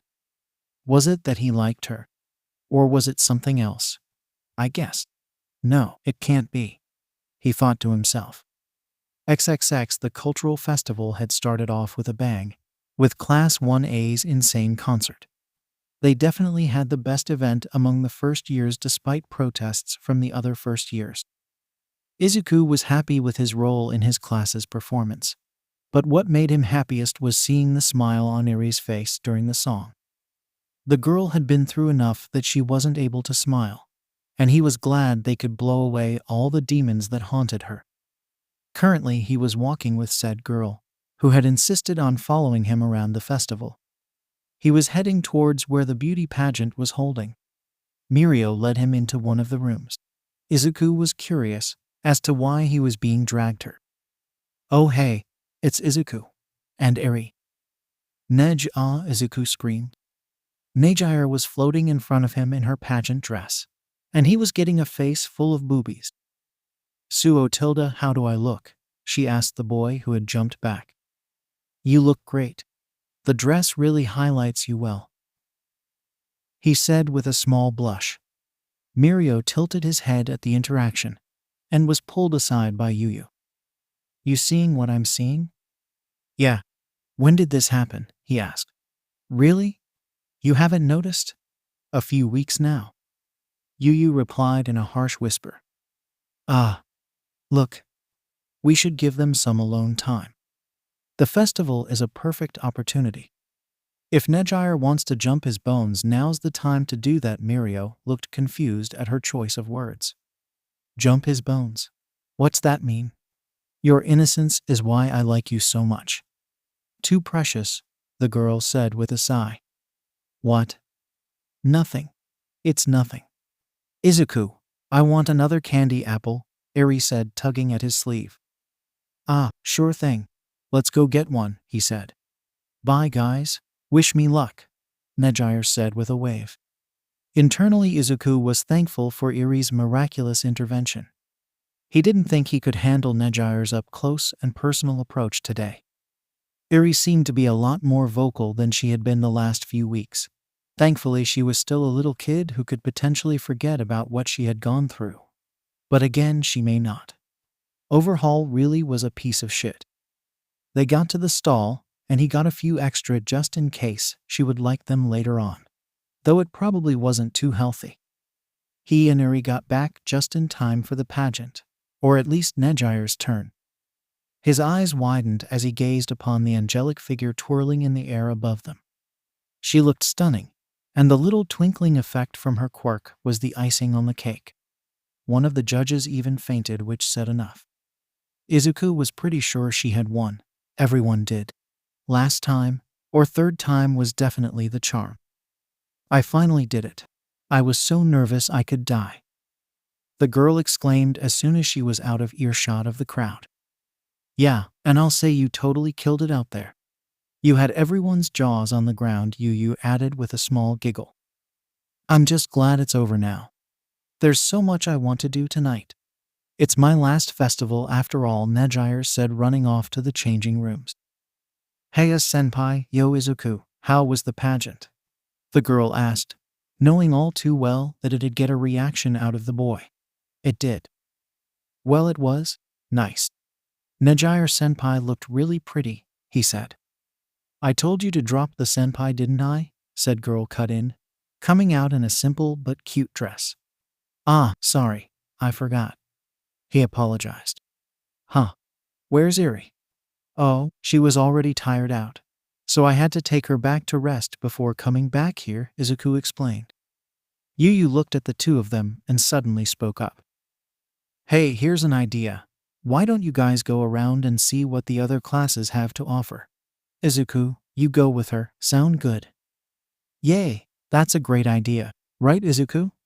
"Yeah, I guess," he answered, not really knowing what else he could have said in that moment. And much like his usual interactions with her, he was dragged off into the school festival. It was actually a lot of fun going around. He hadn't done anything to let loose in a long time, and he got the chance to. In fact, everyone did. A lot of things that most schools would do pre-quirk era were being lost. It was now all about quirks and heroism. Tonight was a reminder that they were more than just a bunch of superpowered individuals, but just teenagers. "Nejire, I'm going to get ice cream. What flavor do you want?" Izuku asked. The girl seemed to brew over her choices before turning back to him with a bright smile. "Surprise me," Izuku nodded, though confused, and approached the stall. He got for himself chocolate mint, and for Nejire. He had been stumped, but then a memory flashed through his mind. "Ugh, you like chocolate mint? I hate it." "Hey, it's actually good. Enough bickering, you two. or I'll turn this car right back, Nejire's mother threatened. That did the trick. Both children immediately quieted down, but still gave each other side glances from time to time. What's up with a name like Rocky Road anyways? He asked. Beats me, but it's my favorite flavor. The girl replied, taking a big bite into it, even after warnings, then groaned a little. Brain freeze. Told you, you should be more careful with just biting into ice cream, her mom said with a giggle. Mom. Sir, you still here? Izuku blinked back into reality and scratched the back of his head. I'll have Rocky Road for the other one, please. Sure thing. He paid and got the 2 treats, then headed back to where Nejire was seated. She seemed to be lost in thought too, and he had to tap her shoulder to get her attention. Here, I hope I didn't get something you hated, he said, handing it over to her. Her eyes widened as she saw the flavor. It had brought back so many memories, and she looked back at him shocked. You hate it, don't you? And no. How did you end up picking this? She asked. Izuku rubbed his neck, looking down at the ground as if looking for an answer. It just felt right, I guess. He thought she didn't hear, but then he panicked seeing her eyes filled with tears. Maybe she actually hated it after all. He must have screwed up somehow. If it's the flavor, I can get you another one. No, this one's fine. Perfect, actually. Rocky Road is my favorite ice cream flavor. Izuku looked down and sighed in relief. He really thought he had fumbled it somehow. He didn't know why, but he never wanted to see her sad, cry, or have any emotion that wasn't like her usual bright and sunny personality. It just felt wrong. His face felt the gentle breeze that blew, which meant his hair wasn't in the way. Nejire had pushed it back. Can you stay like this? Just for tonight? He smiled and nodded, actually putting it back in a little man bun with a rubber band he had on him just in case. Is this better? Yeah, much better, she said, leaning into him. Izuku looked up at the sky and the stars. They looked so beautiful right now. Whoa, check out the stars and the constellations, Izuku said excitedly. You really like stars, don't you, Izuku? Yeah, I think they're pretty cool. And they're so pretty. Nejire pouted and looked away. Why don't you just marry one then? Huh? That's not possible, Izuku replied with a deadpan expression. Yeah, well, you've never said I'm pretty. It's not fair some stars get compliments, she complained. Okay, sorry. You're pretty, Nejire. Prettier than all the stars in the night sky. Gosh, that sounded cheesy, Izuku said, covering his face in embarrassment. Nejire then switched moods immediately as one caught her attention. It wasn't necessarily the brightest, but it was the color that caught her eye. It had a bluish tinge to it, just like her hair. Hey, Izuku, look. There's a star that's just like me, she said, pointing at it. Ah, it does look like you. So what about it? It was nighttime, so Izuku couldn't see the blush that the girl had on her face. Well, remember what I said about marrying a star, she began. Yeah, what about it? Izuku asked, confused. I guess it's okay if it was that one. That's a weird thing to say. I'm not gonna marry a star, you know, he said with a chuckle. Huh. We'll see about that, Nejire said with a small smile. Izuku, what? The moon is beautiful tonight, isn't it? Uraraka, you seem down. Is anything wrong? I'm not sure, 𝗵𝗲𝗄. I'm just feeling conflicted about something, the brown-haired girl said with a sigh. Her raven-haired classmate took a seat next to her, a look of curiosity at what could possibly be worrying her friend. Anything you can tell me? It's about Deku, Uraraka said. Ah, Midoriya. Did something happen between you two? Momo asked curiously. Uraraka shook her head and explained. It's just that lately, he's been distant, from me especially. I can't help but feel like I'm losing him somehow. That must be difficult for you, but I have to ask, Does this mean you finally admit that you do like him? Eh? Well, I guess. Yeah, 𝗬𝗧𝗏 admitted. Momo took some seconds to absorb her friend's confession. That is relieving to hear, 𝗬𝗧𝗏. It's good that you've come to terms with your feelings. So how exactly are you losing him, as you termed it? The brown-haired girl took a few moments to collect her thoughts, or at least to put it into coherent words. 𝗧𝗏-senpai was the only word that she could come up with. 𝗧𝗏-senpai. Momo repeated, or more like questioned. Though it's not like she didn't know what the girl was talking about. Yeah, ever since she came along, he's been different. Sure, it's a good difference, but it makes me feel sad that I couldn't bring out that change in him. And she's made so much more progress with him that I can't hope to catch up. And she's not even in our class. If she was, they'd probably be a couple by now. Deku too seems to have taken a liking to her. So how am I going to win against all that? She's a great person, and very approachable. She's bubbly, and knows how to deal with people. And she's really pretty on top of that, along with her reputation among the student body. The odds are basically zero, 𝗬𝗧𝗏 said in a long-winded rant. Momo listened to her friend's concerns, and could agree with what she said, however. And I believe you both share similar qualities.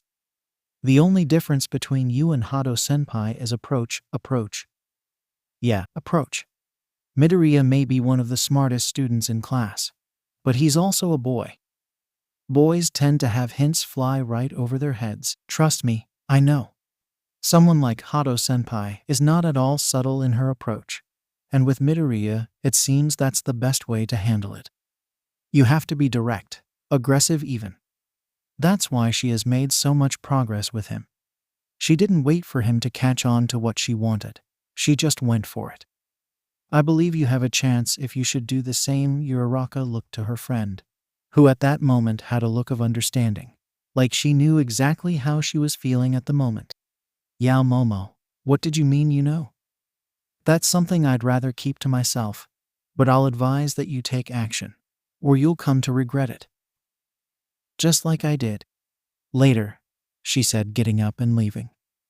I do hope it's not too late for you, 𝗬𝗧𝗏. But again, I felt the exact same way, going up against you. 𝗬𝗧𝗏 took her friend's words seriously. If she wanted to possibly win Izuku over, she would have to take initiative, be the aggressor. But could she ever really be as aggressive as Nejire? That was a tall task to meet up to. XXX whoa. Watch out for the poles. Crash, oh, that's gonna leave a bruise. Izuku said, getting up and dusting himself down. He had been training with Nejire on controlling his flight, and along with little tips from Nana who popped up at regular intervals, he was starting to get the hang of it. But like most learners, he got a bit carried away in his own progress and ended up crashing. Nejire dropped down next to him with a small smile on her face. You got a bit carried away, didn't you? Yeah, sorry about that. He apologized, scratching the back of his head. No biggie. I was going to say we take a break anyways, so let's go, she said, taking him by the arm. Two others watched on from a distance, the duo of All Might and Nezu, who were taking note of his progress. I will admit, young Hado's methods are unusual, but so far he's made tremendous progress, All Might remarked. The small stoat next to him nodded in agreement. Yes, but I suspect that it's due to the personal relationship between them. All Might raised an eyebrow at the principal's explanation. Nezu smiled and continued. You've never had an eye for things like relationships between people, so you didn't consider that a major factor in his progress was who he was training with. 𝗬𝗧𝗏 was fine, but because they weren't as close as he is with Hado, the progress was slightly delayed. At first he struggled, but it's only been 3 days with Hado, and he's already mastered the basics of flight, and now is learning more advanced maneuvers in a limited space. Do you understand what I mean? All Might growled a bit at the hidden jab, but got the message. Wait. You're saying they're dating? Nezu brought up his hand to stop the man from his own thinking direction. I never said that. I just pointed out that they're rather close. Definitely more than friends, but the possibility that they may be dating is there. But let's not jump to conclusions here.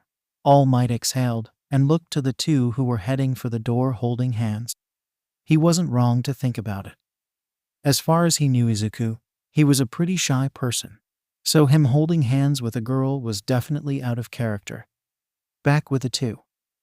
Where are we going? Izuku asked as they walked through the empty halls of the school. The other students had all gone to the dorms for the day. The rooftop. I want to get a good look of the sunset, she answered. The doors leading up to the roof were locked, but then Nejire had an idea. Why don't we just fly up there? Wait. Isn't that prohibited? Izuku asked. Nope. We're still training after all. This is just a more practical part. Yeah? Izuku wasn't really convinced by her half-assed explanation. She really just wanted to sit on the rooftop. Well, he didn't mind. Okay, that makes sense. Great. So up we go, she said, floating off the ground, with him doing the same. The difference between flying inside a training facility and flying outside was night and day. Nejire flew past the roof and began to make distance between them. Catch me, Izuku. Wait, I thought you said we were just heading to the roof, he yelled. While he said that, a larger part of him wanted to go after her, and he did just that. He sped off after her, remembering everything he had learnt in the last few days. It wasn't enough to catch her, but enough that he wasn't left too far behind. If he used too much power, he would shoot off into a wall or tree or something. Race you back. Loser does whatever the winner says, she said, racing back towards the starting point. That's not even a fair race, Nejire, Izuku protested. Of course she won, and landed on the roof with a big grin. Izuku landed not long after and pouted. You cheated, I did, but you now have to do whatever I say. That was the deal, wasn't it? She replied with a smirk. I guess. As long as it's not something crazy. Nejire sat down on the ledge and patted the spot next to her for him to sit. When he did, she rested her head on his shoulder, and they just remained there in comfortable silence. Izuku did wonder why she was so quiet, but didn't say anything. He was pretty sure they wouldn't head back to the training facility again, seeing as it was already getting dark. So, what do you want? He asked out of the blue. Let me think. Nejire thought about it, and then landed on an idea, a crazy one, but one that she wanted. She turned to Izuku with a somewhat serious look. Kiss me. Eh? I said kiss me. That's what I want, she repeated. Izuku froze. He wasn't expecting something like this. He may have taken too long thinking on what to do, seeing as she sighed and looked down. Sorry. That came out of nowhere. Wait. I'll do it, he said. What am I even saying? He screamed internally. Really? You will? He meekly nodded and slowly leaned in towards her. She did same, closing her eyes. It wasn't long, but they definitely did it. Izuku pulled away with a red face and looked at anywhere but her. Nejire smiled and leaned into him again. You're blushing, Izuku. I could say same for you, he replied. He was right. Despite her attempt to tease him, she was also as red as a freshly boiled lobster. That was my first kiss, she said again. Are you serious? Izuku asked in surprise, turning to her. Nejire nodded. Yeah, it is. Wow. I thought that you'd, have had a boyfriend at some point, given how pretty you are. Nope. Never had one. And I'm glad my first kiss was Izuku. I wouldn't have anyone else. He blushed and looked away. That was way too wholesome for his heart to handle. Let's head back. As nice as this is, I don't want to stay out past curfew again, she said, getting up and stepping off the side of the building into the air. the shiny golden effect that came with her quirk gently swirling round her feet like pixie dust. Izuku got up as well, slowly floating into the air beside her. Unlike her gently buzzing shimmers, his in contrast was green and erratic, and sparked all over his body. Yeah. They slowly flew back towards the dorms, not really rushing despite the concerns for breaking curfew. Izuku landed on the ground and waved at his senpai. Good knee. Nejire had closed the distance between them and wrapped him in a big hug, then kissed him on the cheek. Good night, Izuku.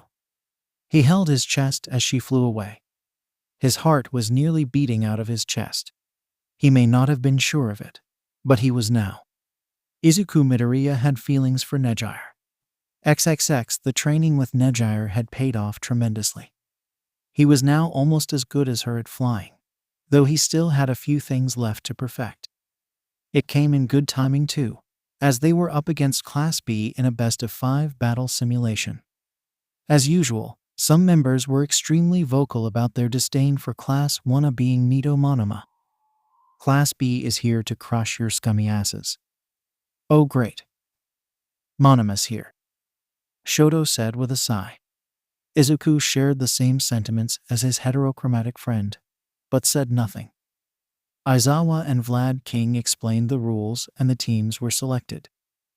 Izuku's team consisted of he, Uraraka, Mina and Mainta. They were going up. Monoma's team, just great. Looks like you got the short end of the stick, Shoto remarked. Tell me about it, huh? Looking down on us, are you? We'll see when it's time to fight. I'll show. Thankfully, he was knocked out by Kendo, who gave a quick apology before dragging the unconscious boy away. The battles began with a bang, an exciting battle which resulted in Class B taking the first win. It didn't help as Monoma was now awake, screaming about their superiority, but again was knocked out. The next match was more of a rivalry between Momo and Kendo, which ended in a draw.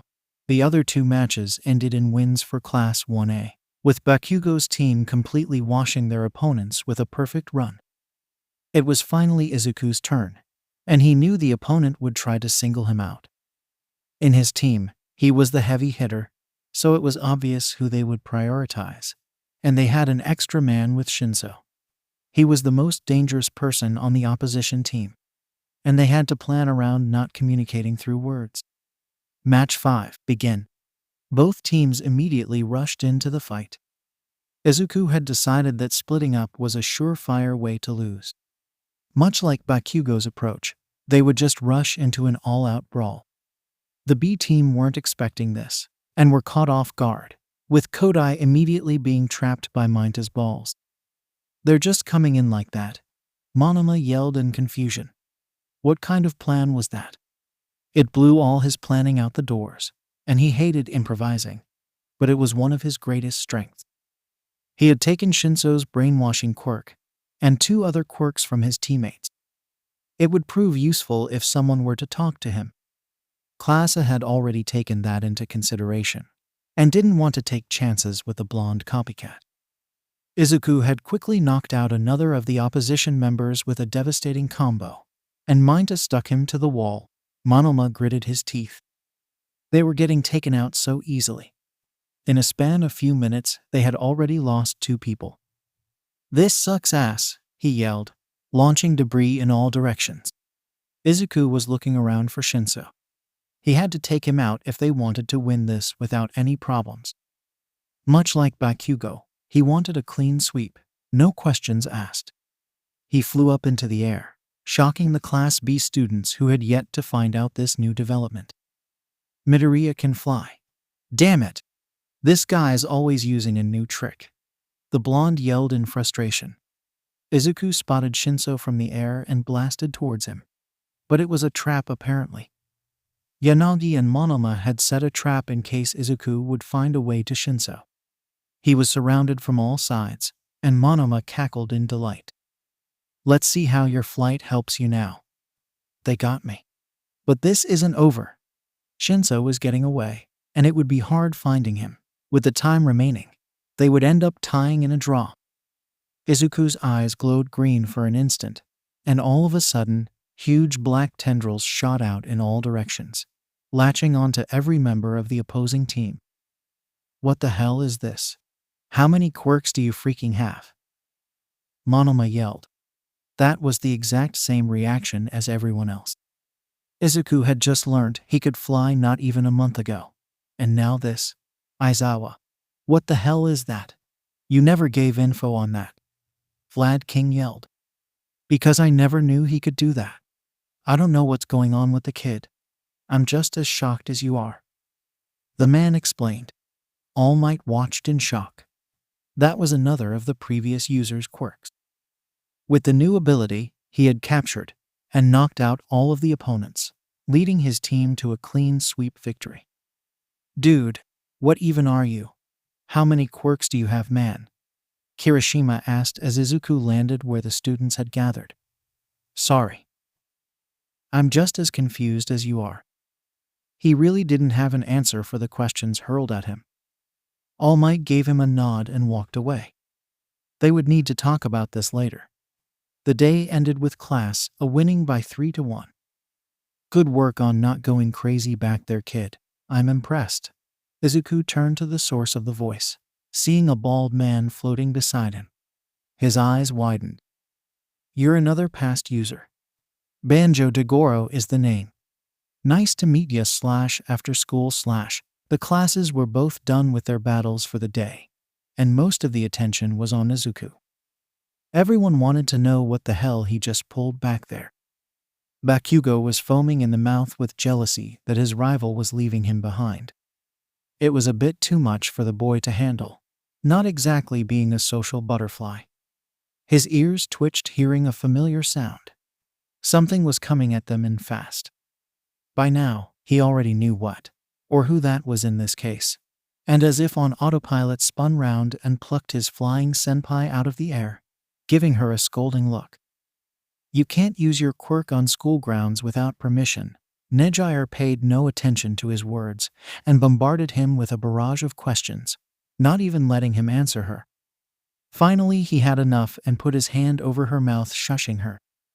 Ask one at a time, and remember, if you don't breathe, you're gonna pass out again. Please. He begged, letting her go. Sorry, I got carried away, she apologized. Hado-senpai, what are you doing here? Uraraka asked. Ochako, hey there. I heard what happened today, and I was dying to know more. Is it true? Did Izuku really get another quirk? Uraraka chuckled and nodded, though frowned a bit at how Nejire seemed to be in his personal space. More annoying was that Izuku didn't seem to mind. Well, yeah, it was something all right, she replied. Nejire shifted her attention to someone else, who was walking away from the commotion. Hey, you're Yaoyorozu, right? Yes I am. Do you need something, senpai? Momo asked, though there was a bit of iciness in her voice. Nejire furrowed her brow at her tone, but shrugged it off just as quickly. Izuku has mentioned you on many occasions, so I wanted to see for myself. Plus, I've seen you two around school a lot, so are you two good friends? Momo nodded, a small smile slipping out, but she quickly threw it away. Nejire's eyes narrowed uncharacteristically. She may have seemed airheaded, or even ditzy most times, but it sure as hell didn't mean she was dumb. She had her suspicions, and her interactions just confirmed them. Forgive my directness with this question, but what exactly is your relationship with Midoriya? Momo asked suddenly. Nejire smiled. Let's say, childhood friends. Yeah. I'm not so naive, senpai. If you won't tell me, then I won't pry further. Nejire's smile dropped, and she looked at Momo with a serious expression, unlike her previous demeanor. The raven-haired girl took a short breath. Well, it was nice meeting you, Yaoyorozu. We should talk again sometime, she spoke up, smiling again. Nejire skipped back to Izuku, who was waiting for her. She acted like what Momo was implying flew over her head, but that wasn't the case. She knew exactly what she was saying, but in reality, there was no battle to begin with. Nejire had already won before it even started, and the small smirk that crept onto her face showed just that. Good luck to the both of you. So, those black things were your quirk? Yup, the name of the quirk is Black Whip. I'm actually the 6th user of the quirk, so that means you're my predecessor, yes. Ah, 𝗵𝗲. It's nice to meet you again, Banjo said with a hearty laugh. Nana shared the same sentiment as her master predecessor. Izuku just watched with a look of disbelief. He now had 2 people only he could see, talking over his head. If someone saw this, they'd think he was crazy. He cut into their discussion with a question, one that he had asked Nana when she first appeared. So, how exactly did Black Whip awaken? Was it your doing? Not at all, kid. That was all on you. You see, you were in a moment of desperation. Much like how you were when you unlocked Float, Nana added. Yes, in that moment you were solely focused on catching your opponents, and boom, Black Whip. If you had been desperate for something else, you'd probably have unlocked another quirk other than mine, the man explained. Huh, that makes sense. Though it was very hard to keep under control. If I had lost focus for even a second. Yeah, and that's hella good on you for that. You kept your mind clear and managed your emotions perfectly.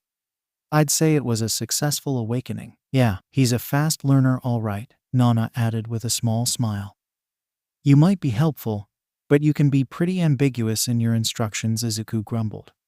Nana mumbled something incoherent under her breath, probably throwing a jab at the boy. The 2 specters decided to leave him be for the meantime, as he was heading back to class. You never seem to surprise me, Shoto said. Izuku almost jumped, and hoped that the boy hadn't seen him talking to himself. He didn't. I really don't know what happened out there. It just came out of me. Maybe it's a quirk evolution or something, he said, trying to explain it off. That would make the most sense. But I never thought there'd be more to your quirk than just raw power. Now you can fly and shoot webs out of your hands. I'm not Spider-Man Todoroki, Izuku said with a small chuckle. You could be. Like a Spider-Man with super strength. A super Spider-Man. Yeah, that sounds catchy, Shoto mused. I'll think about it. I still haven't decided on a hero name yet. Hey, you too, Uraraka greeted, catching up to them. Uraraka, where have you been? Shoto asked. The nurse's office. I went to check up on Ida after I heard you guys were there. But I didn't see you, oh, both boys said in unison. On the way back to class they bumped into Yu, who waved at Izuku. Heya senpai, it's been a while, he greeted. Yo Izuku, and you must be Todoroki, and you're Uraraka, right? Nice to meet ya, she greeted back with a small smile. Are you heading back to the dorms? Izuku asked. Nah, I have some work to do at the teacher's faculty. Also, watch out for Nejire today. She's a bit. Well, you'll see. Later, that doesn't help my thinking at all. Nejire was acting weird. Well, weirder than usual. Interesting. A small tinge of red grew on his face, which his female classmate was quick to notice. The pit in her stomach grew ever so slightly. She hadn't made much progress with Izuku, though little was better than nothing. The thing was that Izuku was a very hard person to read. You could almost never tell what he was thinking, or what he would say, or how he'd react to something. But Nejire had somehow figured it out, to the point of outright knowing when Izuku did lie. Her senpai was definitely scary in her own way. They were having a little break over the winter. Maybe she'd get her chance then, at least she hoped that would be the case. XXX Izuku didn't really have as much trouble controlling Black Whip as he did Float. The training was pretty straightforward with his classmate Zero, and on occasions Nejire. She would act as a moving target, and he would have to capture her with Black Whip. Unsurprisingly, it was very difficult to do so, and he may have gotten blasted on some occasions. Nejire got a bit carried away and sent an almost full-powered blast at Izuku, sending him flying into the wall on the other side of the room. She immediately yelled out and rushed to check up on him. Oh my god, I'm so sorry. I didn't mean to. Yeah, it's fine. Wouldn't be much of training if you didn't fight back, he said, dusting himself down. There was a small warm feeling he felt down the back of his neck. He touched the spot and made a sound of surprise seeing red liquid on his fingers. He was bleeding. His face contorted into one of anger, though very brief. A wave of bad memories had flooded into his mind, but he quickly snapped back out of his trance-like state. Ah, blood. I'll go. Get a bandage. Wait, Nejire called, stopping him. What is it? I'm really sorry about this, she said, feeling bad. She didn't mean to make him bleed. Izuku waved off her apology and left to cover up the wound. Nejire still felt bad about it. He may not have realized it, but he looked very angry at that moment, and she couldn't help but feel the anger was directed at her. It reminded her of the last time that she got him hurt, and he had the exact same reaction. It's fine. It wasn't your fault, it was though, she said to herself. She did have her moments of overexcitement, which on occasions did more harm than good. Her energy levels could be affected by how she felt, and being too excited could make her quirk stronger. Problem was she couldn't control how strong it'd be at that point. Now Izuku was hurt again because of her.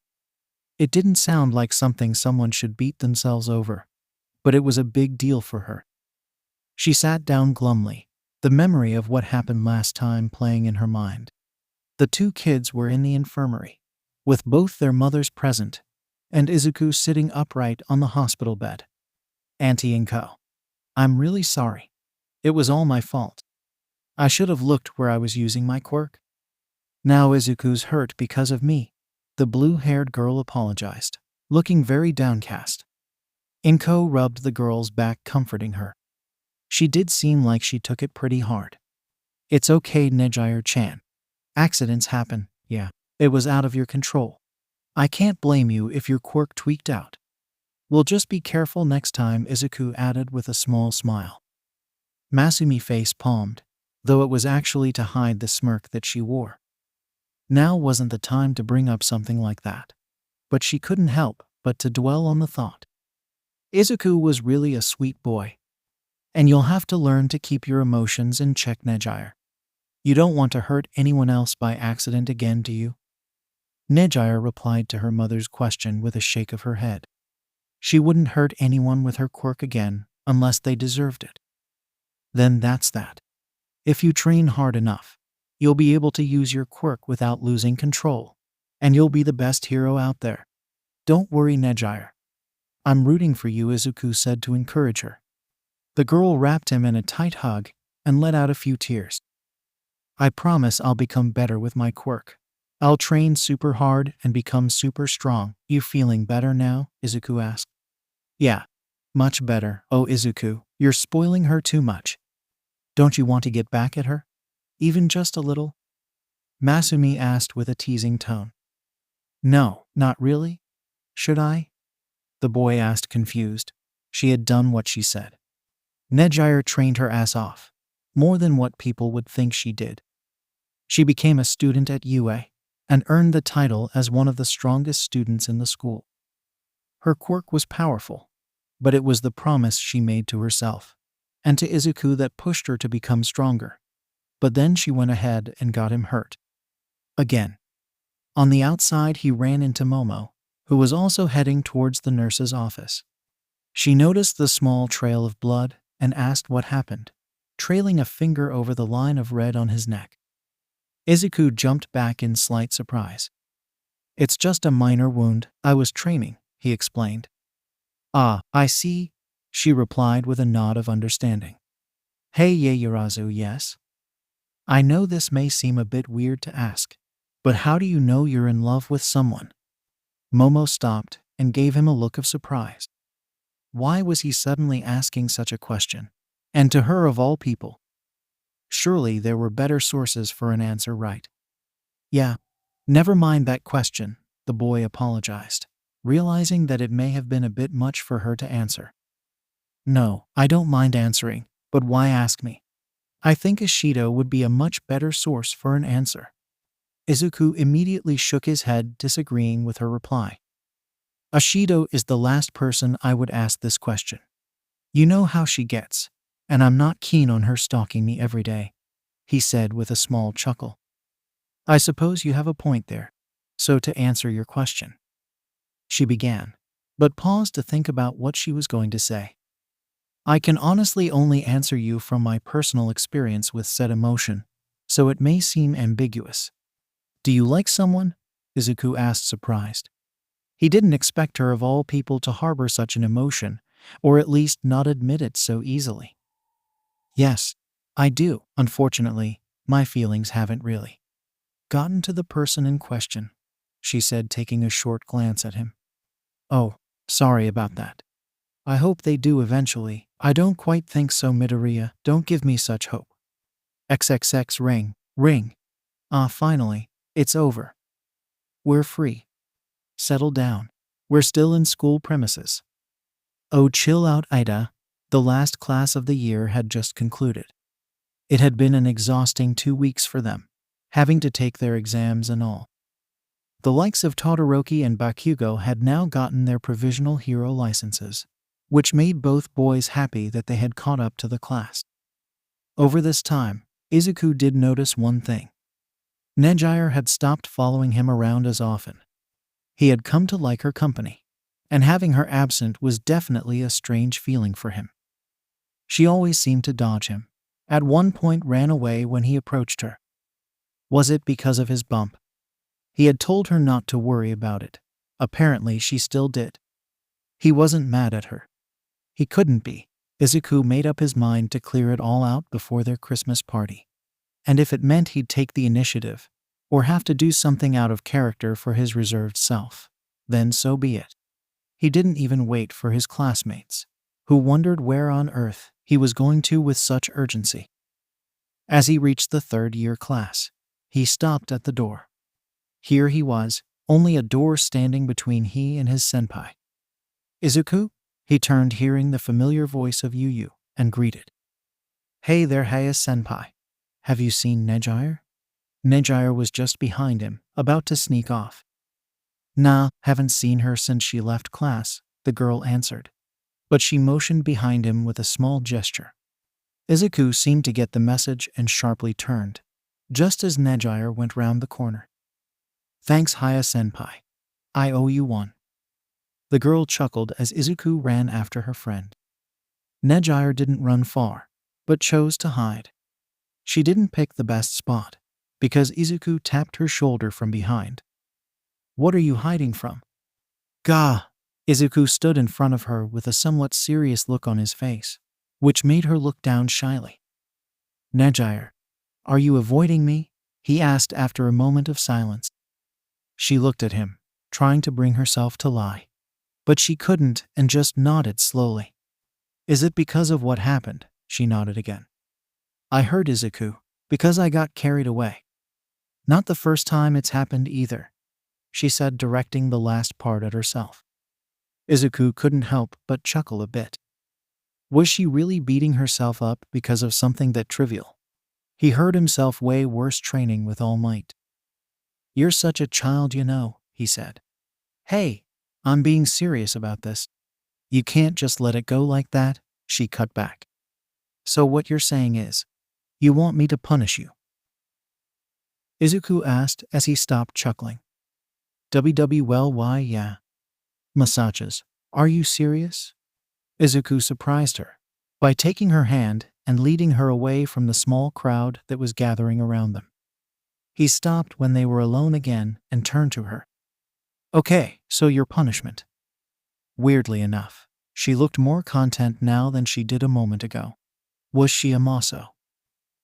Go on a date with me? Nejire burst into her friend's room out of nowhere, obviously startling her at the sudden noise, and making her fly up like a frightened cat. Yu. Ha! Nejire. Don't just barge into someone's room like that. I could get a heart attack, you know. The girl said, clenching her chest dramatically. You won't believe what just happened. Nejire chirped excitedly, completely ignoring her friend's complaint. Let me guess. You have a date. Nejire pouted and plopped down on her friend's bed. No fair. How did you know? Yu giggled at Nejire's childish reaction. Well, I mean, there's not much to guess. And besides, it was a guess. I just happened to be right this time. Still though, I wanted to tell you myself. Yu waved off her friend's little protest and sat up on her bed. Anyways, he finally asked. 𝗵𝗃𝗵𝗲. Though I may have had a thing to do with it, Nejire said with a small blush. Figures. Izuku's a pretty shy guy after all. Congratulations though. Big step in your relationship, our relationship. Duh, how do you think this is gonna end? You've already kissed each other, on more than one occasion might I add. And now you're going on a date. You two might as well be dating now, Yu said with a shrug. Ah. You have a point, Nejire admitted. When's the big day? We decided during winter break. When we're all back home, A Christmas date, I see. So that's what you wanted for Christmas, eh? Or is something else? Yu teased. Stop making fun of me. Hey, I was kidding. Stop tickling me, Nejire. Their tickle war ended in a truce, when Yu had enough and fought back, leaving both girls on the floor trembling. Doesn't sound right in GL. I have no idea how to process this. A low voice spoke up from the doorway. They both turned to see Tamaki, who had come to return Yu's notes, and ended up seeing all that. He just dropped the notes neatly at the door and left. Wait, we can explain. It's not what you think. He hurriedly left to prepare for the Christmas party, which in all honesty he would spend alone in a corner where no one would see him. Yeah, that would be the perfect party. Too bad he was friends with the last two people on Earth that would let that happen. Tamaki, over here, Mirio yelled, waving at him. He shrunk at the sudden attention of the other students, and mentally screamed at his friend. What a drag. XXX. The party was now in full swing in all classes. Class 1 hosted it, and were joined by B. Of course, Monoma tried to start up something. But this time Izuku beat Kendo to it, and knocked him out, in a bizarre way at that, which caught the girl's attention. How did you do that? She asked. Pressure points. Much faster way to put him to sleep, and painless. If you want it to be, he explained with a somewhat ominous tone. That sounds pretty useful. Maybe you could teach me sometime? Yeah, sure. I can see why you'd need that, he said, looking at the unconscious boy. From how hard he pressed him, he should be out for about 30 minutes at most. If he started shouting again, he'd have to put him down. Again. Mercy, he sighed. What did 𝗵𝗃𝗲 do this time? Said boy was being restrained by the girls, and then tied in front of the TV. From the horror in his eyes, he didn't even want to know what he was watching. Izuku moved in the opposite direction, as far from the chaos as he could, and ended up next to Shoto, who also had moved away from the bustle. It was pretty nice seeing his classmates unwind and be themselves. There were no worries about class rivalries, or any assignments that Aizawa would randomly pop up with to surprise them. Hopefully he won't decide to give them Christmas presents. Crowds aren't really my thing. Or parties even. Never went to one before, he said after a small round of silence between them. Same. This is my first too, the heterochromatic teen replied, a bit relieved that he wasn't the only one in that sort of situation. They were both content just watching the others mess around and have fun. Of course, there were exceptions like Ida, who had sworn to keeping order and was failing miserably. Yaoyorozu, who also took a step back to observe. Bakugo, who had simply went up to his room to sleep. And Uraraka, who seemed to be sad about something. Izuku's brows furrowed in a small frown. Why did she look so down? At the end of the day, she was his first friend here at UA, and he was concerned for her. He got up and approached her unnoticed. She nearly screamed as he tapped her on the shoulder and walked away. She got up and followed him. They both sat down outside and said nothing for a few moments. You seem down. Anything wrong? He asked, finally breaking the silence.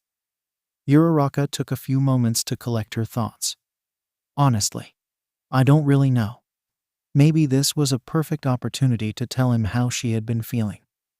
He didn't know, but that day when he ran after Nejire, she was one of the people who saw what happened, and it confirmed things for her. Izuku was in love with the girl. The only thing stopping her from saying or doing anything was the fact that even if she liked him, her friendship with him was far more important to her. She didn't want to lose Izuku as a friend just because she confessed to him, all the while knowing he liked someone else. The talk she had with Momo the last time pushed something in her. Still, he deserved to know, even if it wouldn't go anywhere. Izuku, I think there's something you should know, she began. He turned, surprised at the use of his first name. So far only Nejire and Yu referred to him that way. He didn't mind, seeing as Uraraka was one of his best friends. But it just felt like there was something else for her doing this. One thing was clear though, this wasn't going to be a regular conversation. What is it? I know this would seem out of the blue, and I know it's not going anywhere, but I've really liked you for a while now. You don't have to answer, and I'm not looking for one. I just think that as my friend, you deserve to know. And I can't keep lying to you or myself about how I feel. But I didn't want to ruin my friendship with you. Izuku listened with a look of shock on his face. Was he really dense? Or did he just never pay attention? Probably the latter part. He finally moved his mouth to speak, after some seconds. I'm really sorry, Uraraka.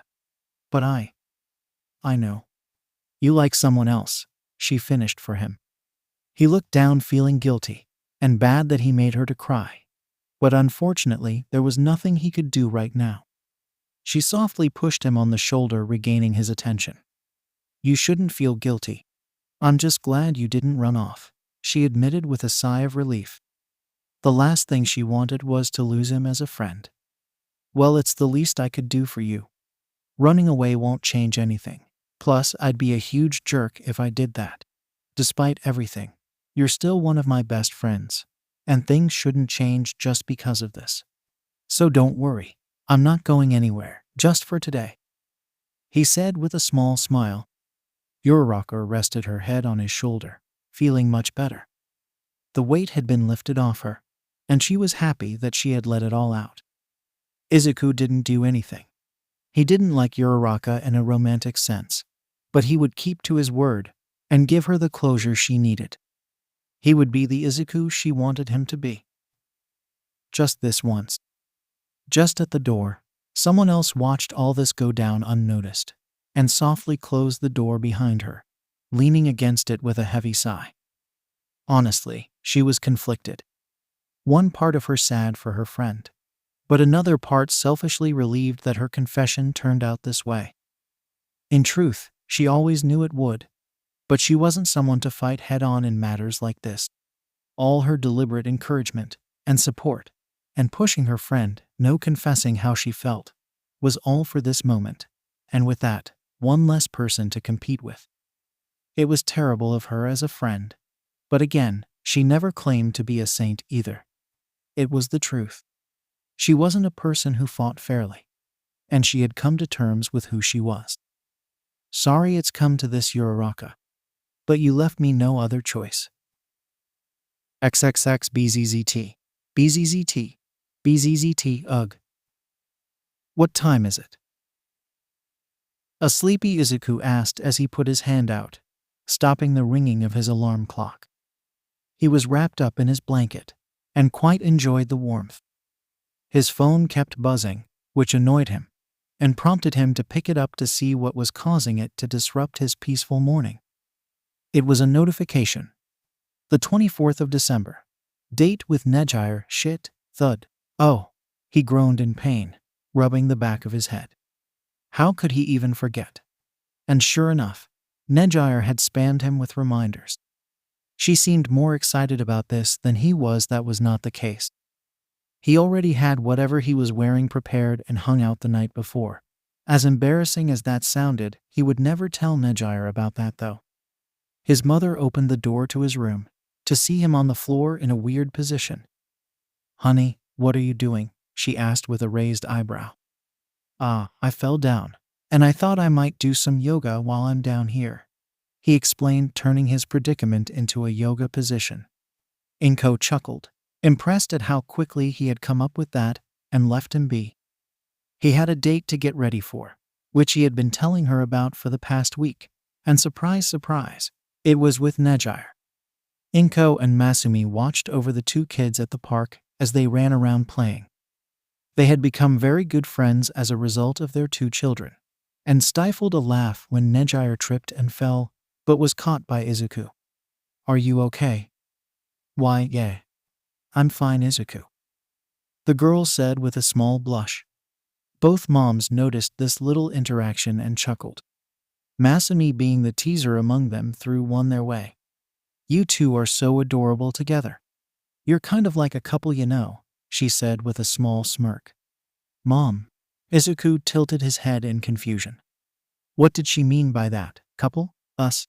Huh? He laughed at the idea. Nejire frowned and looked away with a pout. "Well, excuse me for not being good enough for you. I hope you find someone else," she said, and stormed off into the bushes. "Hey, wait, did I say something wrong?" Izuku asked, running after her. "You've been getting a lot bolder lately," 𝗵𝗃 said. "Am I really? Just give them time. I'm sure Izuku would come around someday," Masumi replied with her usual smirk. It wasn't a secret that she was a fan of the two children ending up as a couple. And you could say she played the role of Cupid sometimes, throwing her little teases to put them on that path. 𝗵𝗃 smiled as she closed the door to Izuku's room.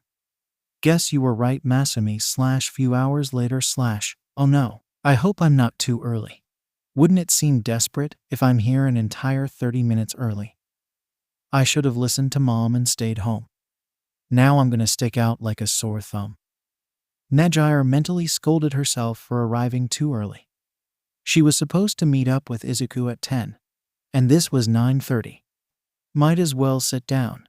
She sat down at a small table outside a cafe and got herself a cream puff. She only got one, seeing as she had a date in a few minutes. Next to her table, there were some girls who were excitedly talking among themselves. "Wait, who's that? Oh my God, he's so handsome. He's alone. We should go talk to him. What's such a good-looking guy like him doing out here all alone?" Nejire turned to her side, seeing the subject of their discussion. It was Izuku. He was looking rather different from how he looked in school. It was cold, so he was in a brown coat, with black pants and matching black shoes. His hair was tied up in a little man bun, and around his neck a dark red scarf. He looked in her direction, making the girls squeal. "He's looking this way." "Yeah, obviously he's looking at me, know me." Nejire decided she had enough of these hussies, and decided to stick it to them purely out of spite. "Izuku, over here," she said, waving to him, and getting up. "Wait, is she his girlfriend? She's so pretty. Damn, he's already taken. They look so good together," one lamented.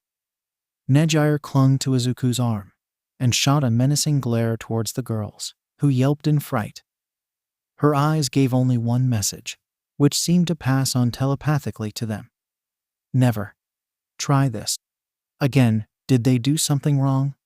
Your whole aura screams of death," Izuku said with a nervous chuckle.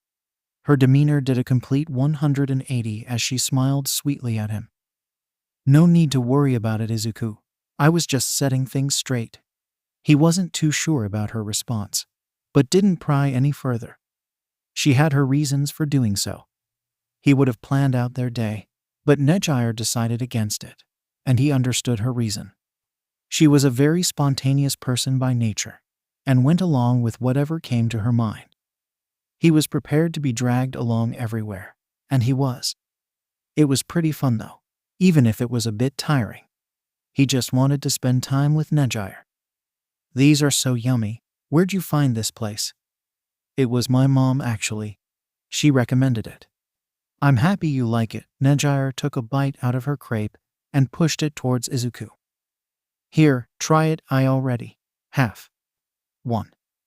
Never mind, he relented, taking a bite of her crepe, because she kept shoving it into his face. His face reddened a bit, thinking that it was an indirect kiss. Should he even be flustered about that? They had already kissed before. He played it off as though it was because of the cold, but she caught on and smirked at him. Are you embarrassed about something, Izuku? And no, I'm not, he answered a bit too quickly. He looked away and she giggled at his reaction. Hey, there's somewhere I'd like to show you before we head home, she said. She led him by the arm through the streets, picking up speed as they went along. The sun was setting, and the sky was a bright orange. It was a park. He furrowed his brows. It looked strange, yet familiar at the same time. Nejire led him through the trees for about halfway. Then surprisingly, he took the lead. He began to pick up the pace. The flashes came back again, but this time they were very vivid. He remembered this place, the little park where he used to play as a little kid. The little path in the trees that led to his special place.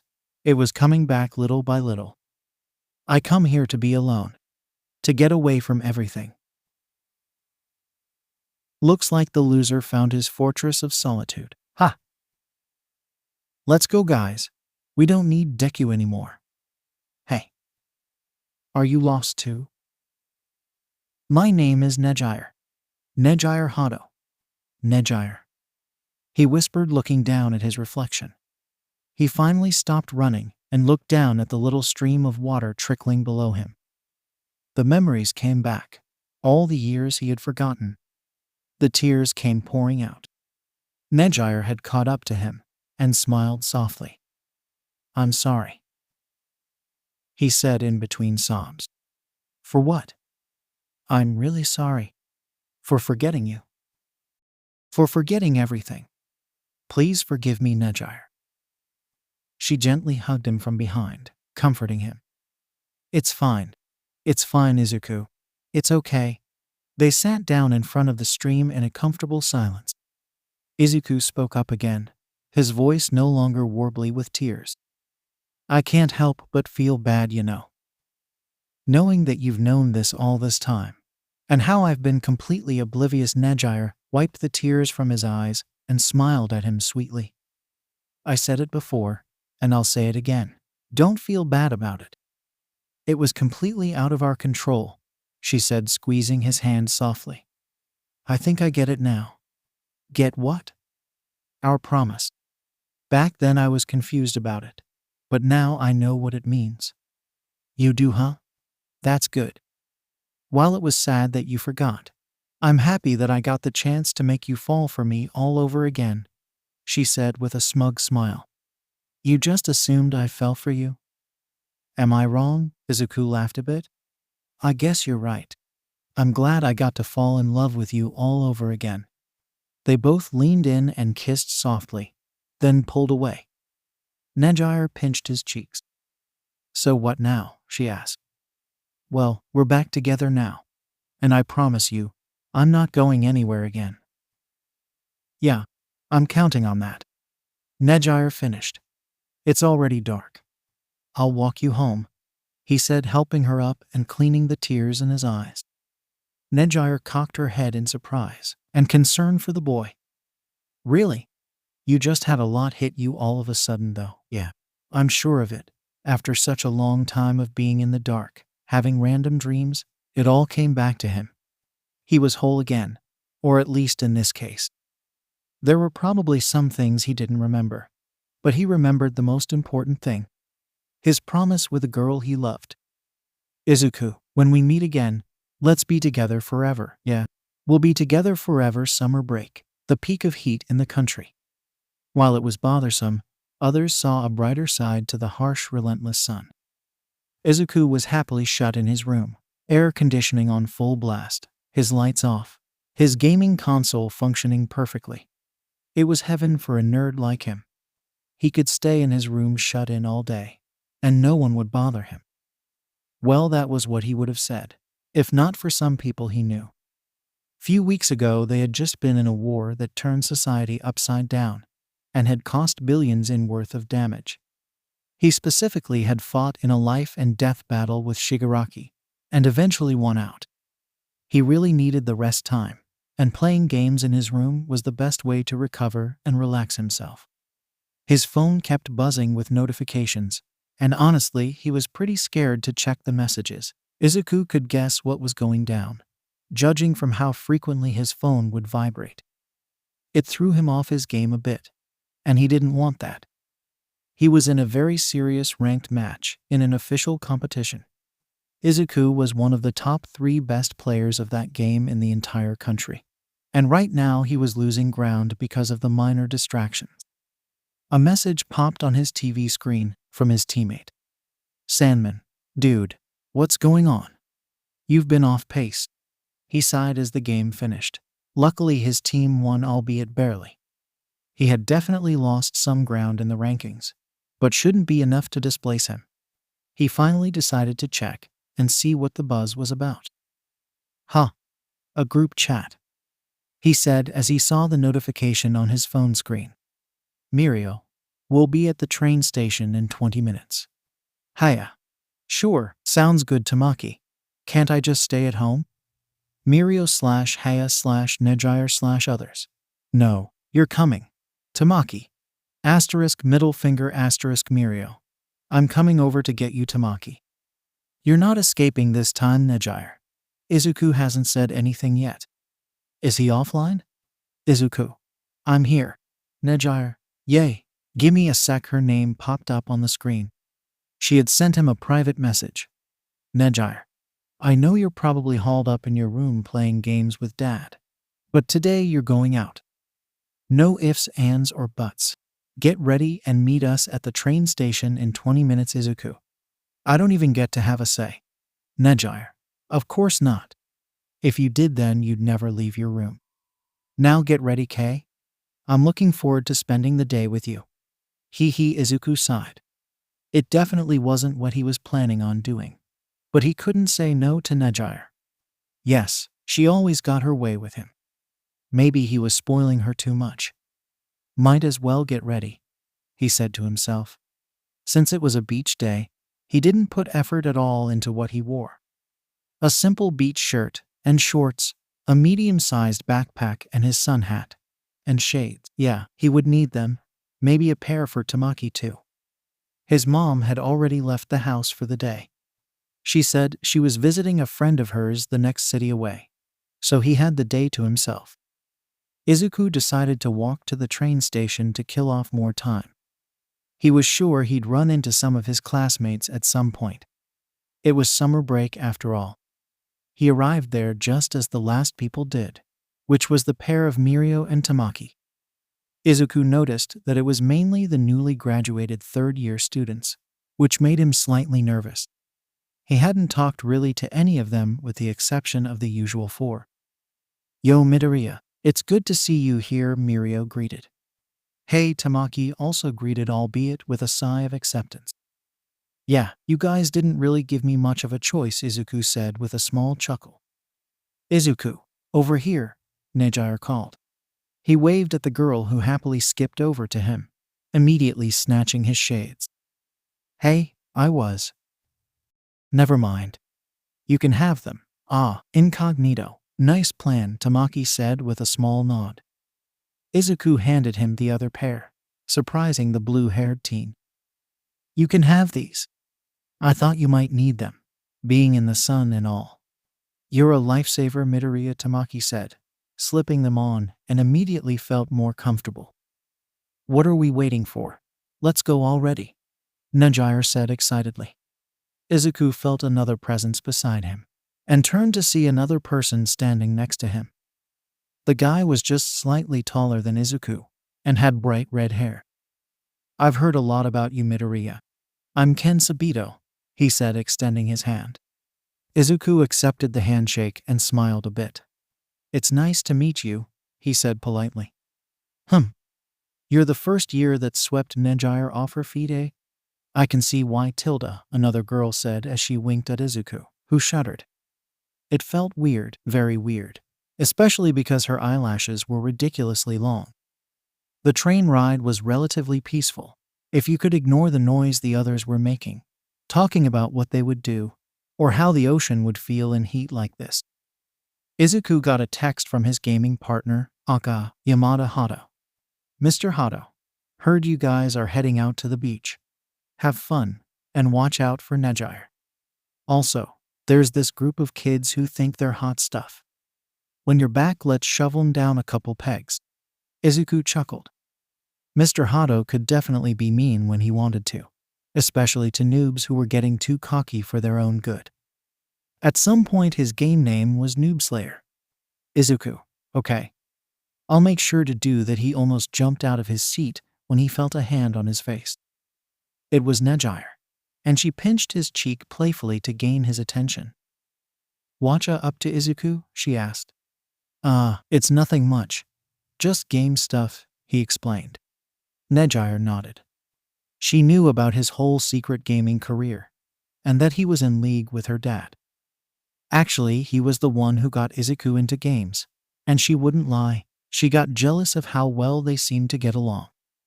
It was halted when Izuku had lost his memory, but they were now back to being game partners, like nothing ever changed.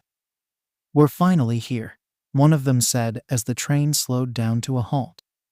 They could already see the white sand, the clear blue water, and the tons of people who also came out to enjoy the beach. Izuku and Tamaki shared the same thought. I really should have stayed home. Let's go, beach babes, some guys exclaimed, rushing off to talk to the ladies. Izuku slipped his shades back on. He had swiped them back from Nejire when she wasn't looking, and surprisingly she didn't notice. Much like Tamaki, he felt less exposed to the sun and gave himself a mental pat on the back. The girls had gone to get changed into their swimsuits, and the boys headed right for the water, seeing as they were already in their swim trunks. Izuku pitched up his portable beach umbrella at a nice spot and laid down a sheet of cloth over the sand. You had the same idea as me. I'm not surprised. He hadn't noticed that Tamaki had also pitched up an umbrella to avoid the sunlight and people. He had grown quite the fanbase, which for an introvert like him was terrifying, not being used to the unnecessary amount of attention he was getting. I wanted to ask, how's being a pro hero been like? Tamaki looked at the sand, recollecting his experiences so far as a pro hero. One word came to mind. Troublesome, he said. Izuku stifled his laugh. That was as genuine an answer as you'd get from Tamaki. Of course you two would be here. Are you allergic to the sun or what? You guys already forced me out here, Heya. The least you could do is take pity on me and let me rest. Tamaki replied with a tired sigh. Izuku agreed with his senpai, though never said it out loud. Hey Izuku, come here. Oh man. Oh man indeed, Izuku, oh man indeed. The sight of Nejire in a swimsuit was a blessing to the eyes of we mere mortals. Her choice was a pretty simple one, and was much cuter than it was sexy supposedly. Her beautiful blue hair, which had been unfortunately cut short, blew softly with the gentle wind. Izuku was a fan of what he was seeing.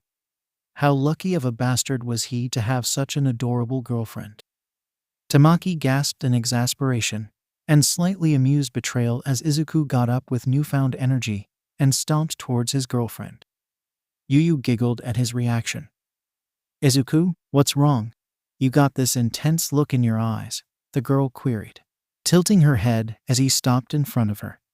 I love you, he said with a dead straight face. 1 second, 2 seconds, 3 and 4. Then it hit her. What? How can you say that so casually? She yelled with a huge blush. I said I love you, Nejire, he repeated with the same amount of conviction. I heard you the first time. She took a few breaths to calm down, though her blush didn't really go away. A small sound from Izuku made her to frown at him. You're messing with me, aren't you? Izuku chuckled. Yeah, I was. But I mean what I said. I really do love you, Nejire, of course. I know that, she replied, trying to look smug. But it looked more like she was trying unsuccessfully to put up a front. Maybe he should tease her more often. Her reactions were adorable. Yes, he was that down bad, and he would never deny it. The sun was bright and hot as hell, but today he would do whatever his girlfriend wanted today. "Hey, gimme your hat," she said, taking it off him and putting it on herself. Izuku gave a small protest, but relented. She did try to take his glasses though, but he didn't let her, raising it up above her reach. She wasn't as tall as he was, and it was amusing watching her try to get it. Nejire growled and jumped on him, which he wasn't expecting. They tripped and fell down into the water as the waves washed over them. It was cold, but he felt warm. Nejire had fallen on top of him, and they were pressed up against each other. His face heated up at the close proximity between them, and she noticed this. It was her turn to get back at him for earlier. "How's the view from down there, Izuku?" "It is amazing. I never want to look at anything ever again," he replied almost immediately. Nejire yelped and sat up. Again, how could he just say stuff like that so casually? "You're not making this fun, you know," she said with a small pout. He broke into a laugh, further irking her that her attempts to tease him didn't work. She would get him today, no matter what. "I guess you were right about them." The two of them turned to the side, seeing Mirio and Yu with wide grins. Izuku, to avoid teasing, turned the tables on them, throwing a few words their way. He wasn't expecting it to work, but they both blushed slightly and looked away. He smirked. "Jackpot." Yu immediately intervened, not wanting to be the one on the teasing end. "That's enough. You've made your point, Izuku. Have fun, you two." Nejire waved at them as she led her boyfriend away from them. "Nejire, where are we going?" Izuku asked as they walked away from the more populated area. "It's a secret," she said with a wink. The area had more trees that covered the sky, and was much cooler than the main beach. He actually preferred this place. She finally stopped and sat down on a log in front of a little creek, patting the spot next to her. Izuku plopped down next to her. "How did you find this place?" "I came here during our first-year trip. I wandered around and kinda got lost. Luckily one of the teachers found me," she said with a small laugh. Izuku smiled. It was so much like how she got lost and came into his life. In many ways, he was happy that she got lost that day. "If you hadn't gotten lost that day," he whispered. She smiled at the memory and rested her head on his shoulder, intertwining their fingers. "I'm glad I did too, Izu. And I'm glad I met you that day." Izuku turned to face her, and she did same. His hands moved to the side of her face, gently pulling her into a kiss. It felt nice, but wasn't quite there. Not yet. They pulled away and went in again, this time deepening the kiss, but not quite what they wanted again. Almost there. Her tongue traced round the edge of his mouth, pushing past the small barrier and finally crossing over. And, boom. "Nejire, I think we should stop before we get carried away," Izuku said in between pants. Something in him had been triggered, due to this intimate moment between he and the girl, his feelings for her, and the nature of his anatomy. "Why, yeah," she agreed, getting off him. They may have gotten a bit too invested in their little moment, and it was very obvious. Her mind was racing with many thoughts. It was the first time she had done something like this, and the first time she had looked at Izuku with something other than love. But what was this feeling? Arousal? Knock, knock, knock. Izuku twitched in his bed, hearing the sound of his dorm window being tapped rather loudly and impatiently for how late it was in the night. Who or what could that be? A ghost? He sure hoped not. He was surprisingly easy to scare, and Aizawa wouldn't take too kindly to him screaming out like a girl in the middle of the night. Knock, knock, knock. Okay. The thing wasn't going. He was All Might's successor, the ninth wielder of One for All. He wasn't scared of some dumb ghost. He already had a couple floating around him all day. Huh. Who's that? He asked. Knock, knock, knock. With a labored sigh, he rolled to his side, and sure enough almost screamed seeing who was at the window. He got off his bed and slid the window open. "Nejire, what are you doing here?" he asked in a harsh whisper. Nejire stepped in through the window and sat down on his bed with a bright smile, completely ignoring his question. He facepalmed. "Seriously? Do you know what time it is? And how did you even get past UA security?" "Simple. I flew here," she replied. "But your quirk. It's too flashy to miss at night." He snapped, like he was scolding a child. Nejire pouted at his tone. "Izuku's being mean." "I came all this way to see you, you know," she said, crossing her arms over her ample chest area. Izuku sighed. "Sorry. I'm just surprised how bad security really is. You'd stick out like a sore thumb when it's dark," he said with a small chuckle. "Well, to answer your question before, I just wanted to see you. Yeah, it's been a while since I actually got to, since UA resumed and all makes sense. Thanks for coming to see me," Izuku said shyly. He was genuinely flattered by the gesture. Nejire had recently moved out of her parents' house and was now a full-fledged pro-hero. Her life was busy, but despite that, and how tired she may have been, she flew all the way just to see him. "Hey, why don't we step outside a little bit?" she asked suddenly. "Huh? To where?" "Who knows? We could just go where the wind blows us." "That sounds like something you'd do all right," Izuku said with a small smile. Though when they came out the window, he noticed that Nejire didn't use her quirk, and asked why. "Well, you said it. I'd stick out like a sore thumb. You'll have to carry me." So that was her game all along, eh? Well played, girlfriend. He thought to himself. "You're really clever, aren't you?" "Just going by what you said. I have no idea what you're talking about," she replied, looking rather smug. Izuku picked her up in his arms and jumped down from the balcony, before taking off into the night sky. The wind was blowing strongly up where they were, making their hair splay all around, but neither cared about that. Flying out like this was more relaxing than he thought it'd be. He felt so at ease, and just turned off his brain. They got up into a bit of a cloud patch, before breaking out above them. The sky was now clear, and the light of the moon as bright as it could be.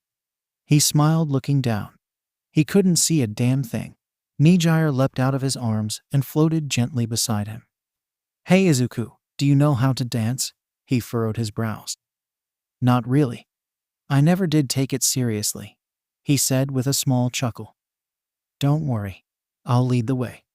It'll be just like when we were little," she said excitedly, taking both his hands and placing them on her. He blushed a bit, but luckily the moon wasn't bright enough to fully illuminate the red hue on his face.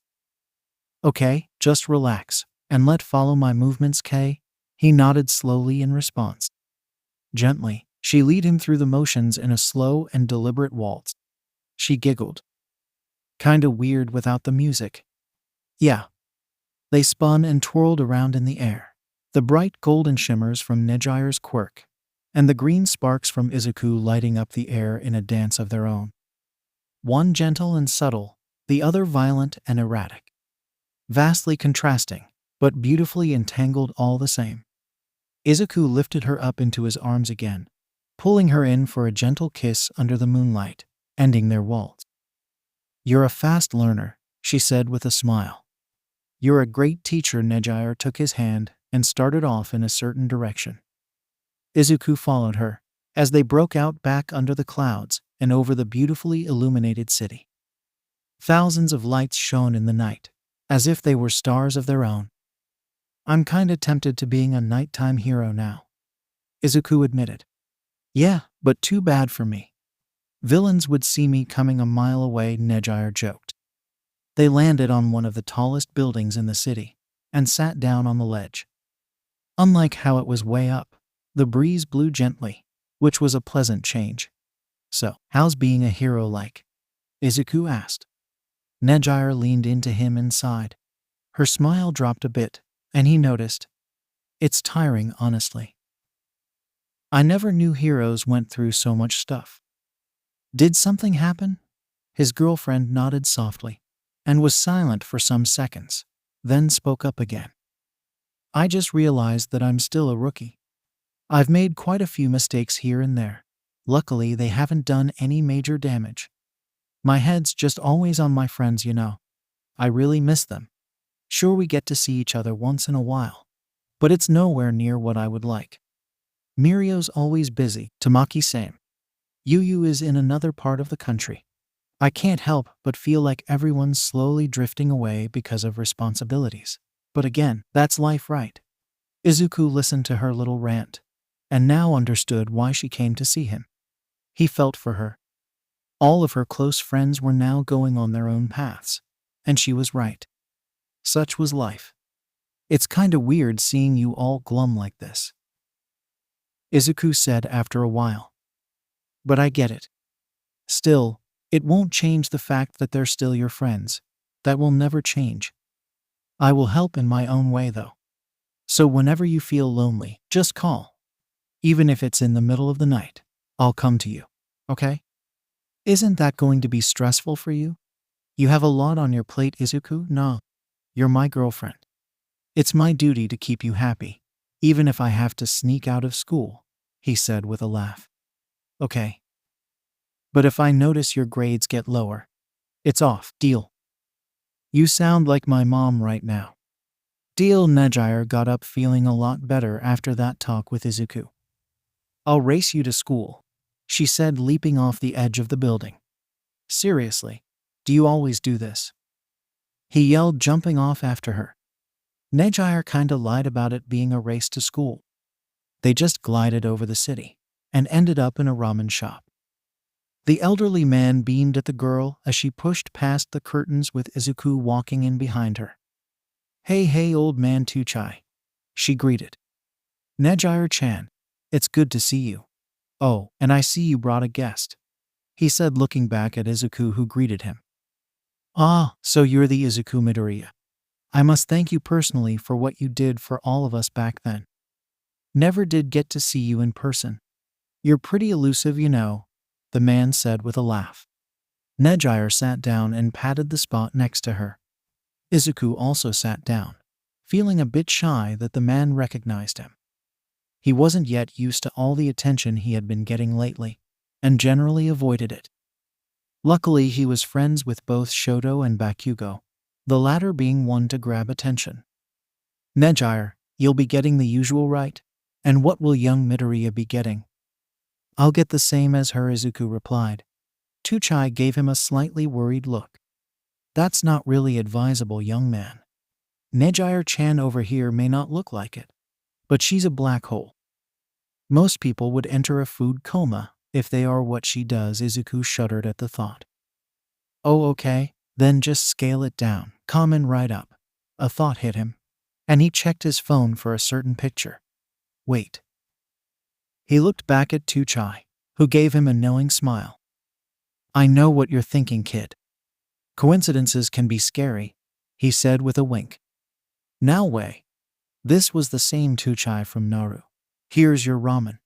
And the Nejire special, he declared, setting Izuku's bowl in front of him, and with great skill set Nejire's down for her.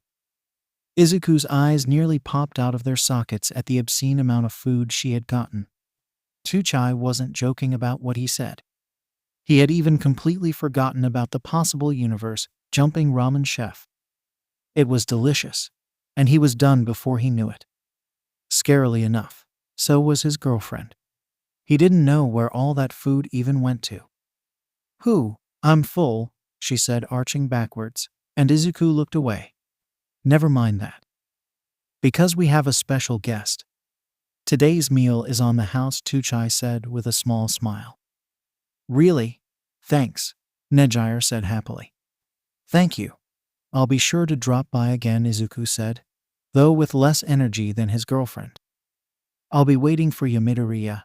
He watched the both of them fly off with a content smile. As a chef, nothing gave him more satisfaction than watching people scarf down his meals. It reminded him of a certain knucklehead back wherever. Hey Dad, "You're smiling like a creep," a female voice said coming out from the back. "I just had a very special customer 𝗵𝗄." The couple had reached Yuo and snuck back into Izuku's room. It didn't take long for the fatigue to catch up to them, and they fell asleep.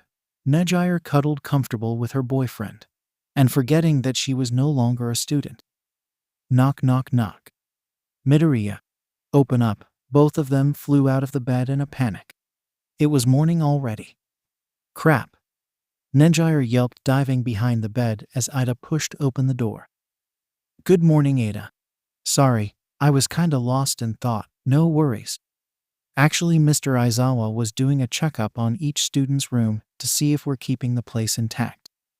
He's just a few doors away," Ida said, leaving. "Just great." What kind of shitty luck was this? Bakugo had been passing his door, having been woken up by Ida too, and was grumbling when he spotted a mop of blue hair behind Izuku. Izuku facepalmed. Nejire was terrible at hiding, so how would he explain this to his teacher?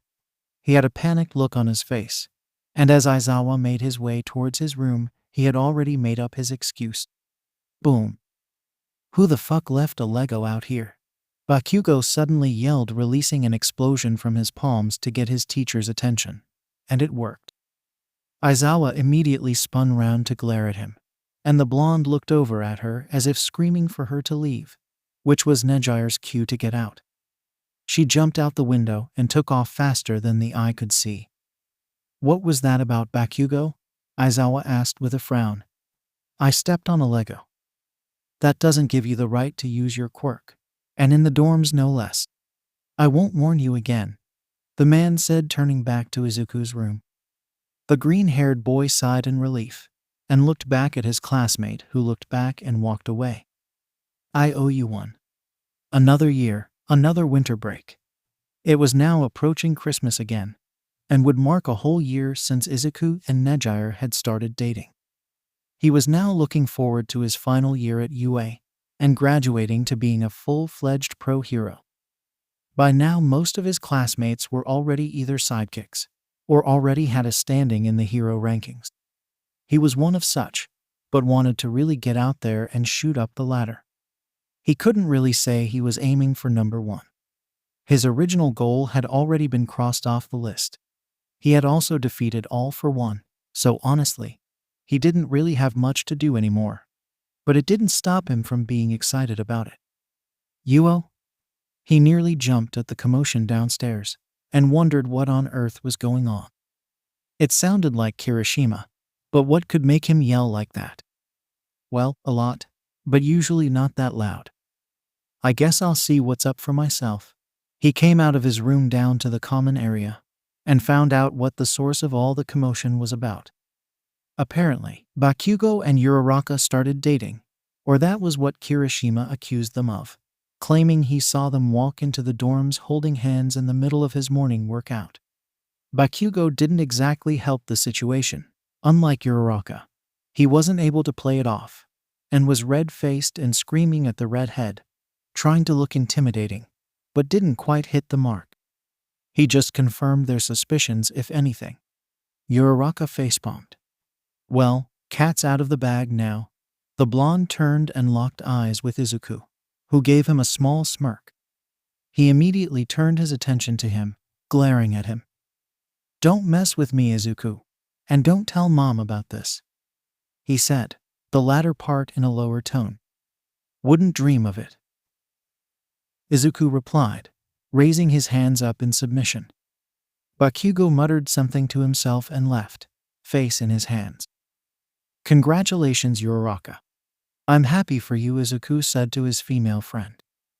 "Thanks. Well, if you'll excuse me. I was in the middle of sleeping." "Later," he said, heading back up to his room, leaving his classmates to do whatever it is they were doing in the first place. XXX. So let me get this straight. You're writing your property in my name? Isn't that a bit too much?" a confused Izuku asked. All Might smiled and shook his head. "It is something I've been working on for quite some time, young Midoriya. I already made my mind a while ago. So yes, I've thought it through. I don't have any family, or even a close relative that I know of, and you're the closest thing to family to me, the man admitted. Izuku looked down. He was happy at what All Might said, but still. Was he really planning on doing all that? Also, there's something else I'd like you to know. All Might had been nervous about many things before, but right now, he felt more nervous than all those times combined. He and Izuku sat across each other in his office, looking at each other. The boy's face showed no emotions as he stared at his teacher. Finally, he spoke up. So, you and my mom. He began. The former pro could only nod and look down shyly. Izuku's facial expression didn't help matters in the slightest. Yes, I was going to tell you, but she decided against it. Anyone else knows about this? Izuku asked. All Might nodded. Well, yes. Mrs. Hado is also aware of this. Izuku nodded and pinched the bridge of his nose. This was a lot to take in. Not that he was mad or anything. If anything, he was happy for them, both of them. All Might never had anyone in his life, and his own father was a no-show. The man was more of a father to him than his biological one ever was. I assume this is a lot to take in for you. I understand if you feel disturbed, All Might said. No, I don't. Actually, I'm happy for you too. I'm just baffled at why my mom decided to hide it from me. He could understand where the boy was coming from, and would feel the same way if he was in his shoes. It's fine. Again, I'm happy for you too. But I'll ask one thing, what is it? My mom has been a huge part of my life. She's given me everything, and she's very precious to me. Please take care of her, and make her happy. All Might smiled and nodded. I give you my word XXX, Eri dear. Come down on we'll be late, 𝐒𝐭 yelled from outside. I'm coming. The girl yelled back, rushing out of the house. It was Christmas again, and they were heading over to the Hados for a Christmas party. Isn't this a bit much, even for the cold? Toshinori asked with a raised eyebrow. Eri shook her head. I'm really cold. My nose is all red, see? The man chuckled and started the car, driving off. Izuku was already there, having stayed over the night before at Yamada's request. The previous day marked exactly a year since Izuku and Nejire started dating, and the two had been out basically the entire day doing couple stuff. They finally arrived at their destination and got out of the car. Masumi was already waiting for them at the door. Eri ran up to the woman, leaping into her arms. Auntie Masumi. Eri, my dear, how are you? The woman greeted back, wrapping her arms around the girl in a hug. Toshinori parked the car properly and followed them into the house. Toshinori, it's good to see you again. Still feels weird to address you like this, Yamada admitted with a small laugh. Yeah, I'm still getting used to it. Sae was still in his room. Izuku and Nejire had yet to arrive. Where were they to begin with? Auntie Masumi, can I have a cookie? Eri asked, seeing the steaming pile of baked treats on the table. Of course. Come with me, dear. When I asked, you said no, Yamada protested, comically offended at the favorable treatment the little girl was receiving from his wife. Masumi shot him a small glare. That's because you've been stuffing yourself too much lately. You'll eat them all. Who man? Hope you don't have to deal with this, Toshinori. It's a hassle. The man said with a sigh. Toshinori chuckled at his friend's words. Hey everyone, we're here, Nejire announced as she and Izuku walked into the house. The both of them were grinning like idiots. God knows what they've been up to. The adults regarded them with amusement. You two finally decided to show up, huh? Sorry about that. We kinda got carried away, Izuku apologized, scratching the back of his head. Masumi smirked. While I think it's too early for me to have grandchildren, I won't object. Everyone coughed at the implication, and Eri looked confused. Are Izuku and Nejire gonna make babies? She asked innocently. Oh my, here's your cookie, Eri, 𝐒𝐭 cut in, desperately trying to change the topic to something else. Eri didn't need to know what that meant. Mom. You're not subtle at all. Nejire scolded. I can't help it. It's a bad habit of mine. Though I'd say you're not much different than I am. Nejire couldn't disagree. She was just as unsubtle as her mother could be, especially with Izuku. She basically threw herself at him. Now that she looked back at it, well, she wasn't complaining. With her boyfriend, being direct and aggressive was the best approach, or else he'd probably be with someone else by now. Okay, she should abandon such thoughts. Say, oh, that boy. He knows I'll be looking for him, Masumi grumbled. Don't worry. I'll go get him, Izuku said, getting up and heading for the boy's room. It was cold outside, but inside the house, there was a warmth that could only be created when people who cared about each other gathered together.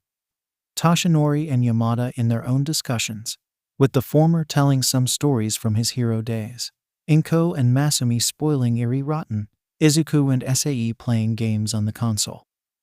Nejire smiled to herself. Everyone looked so happy right now.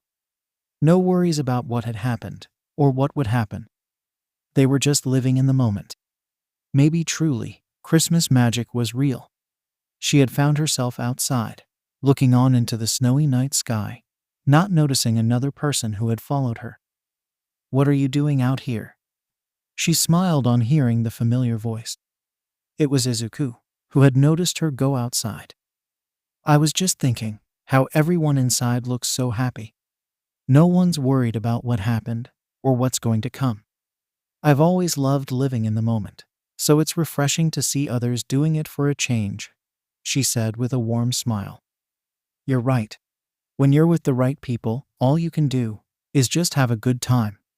That's the beauty of having a family, I think. You sound like some middle-aged dad right now. Izuku laughed at the joke and pulled her in for a kiss, which she reciprocated. They remained like that for a few minutes, lost in each other's warmth. Izuku.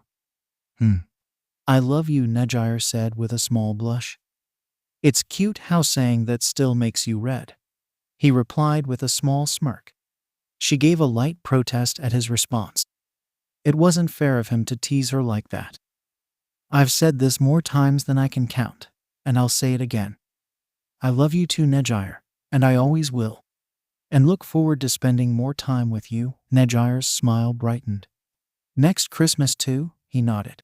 And the next one? And the next one too? All the Christmases and everything else. We'll celebrate them together. Nejire then said something he wasn't expecting. Even when we have kids.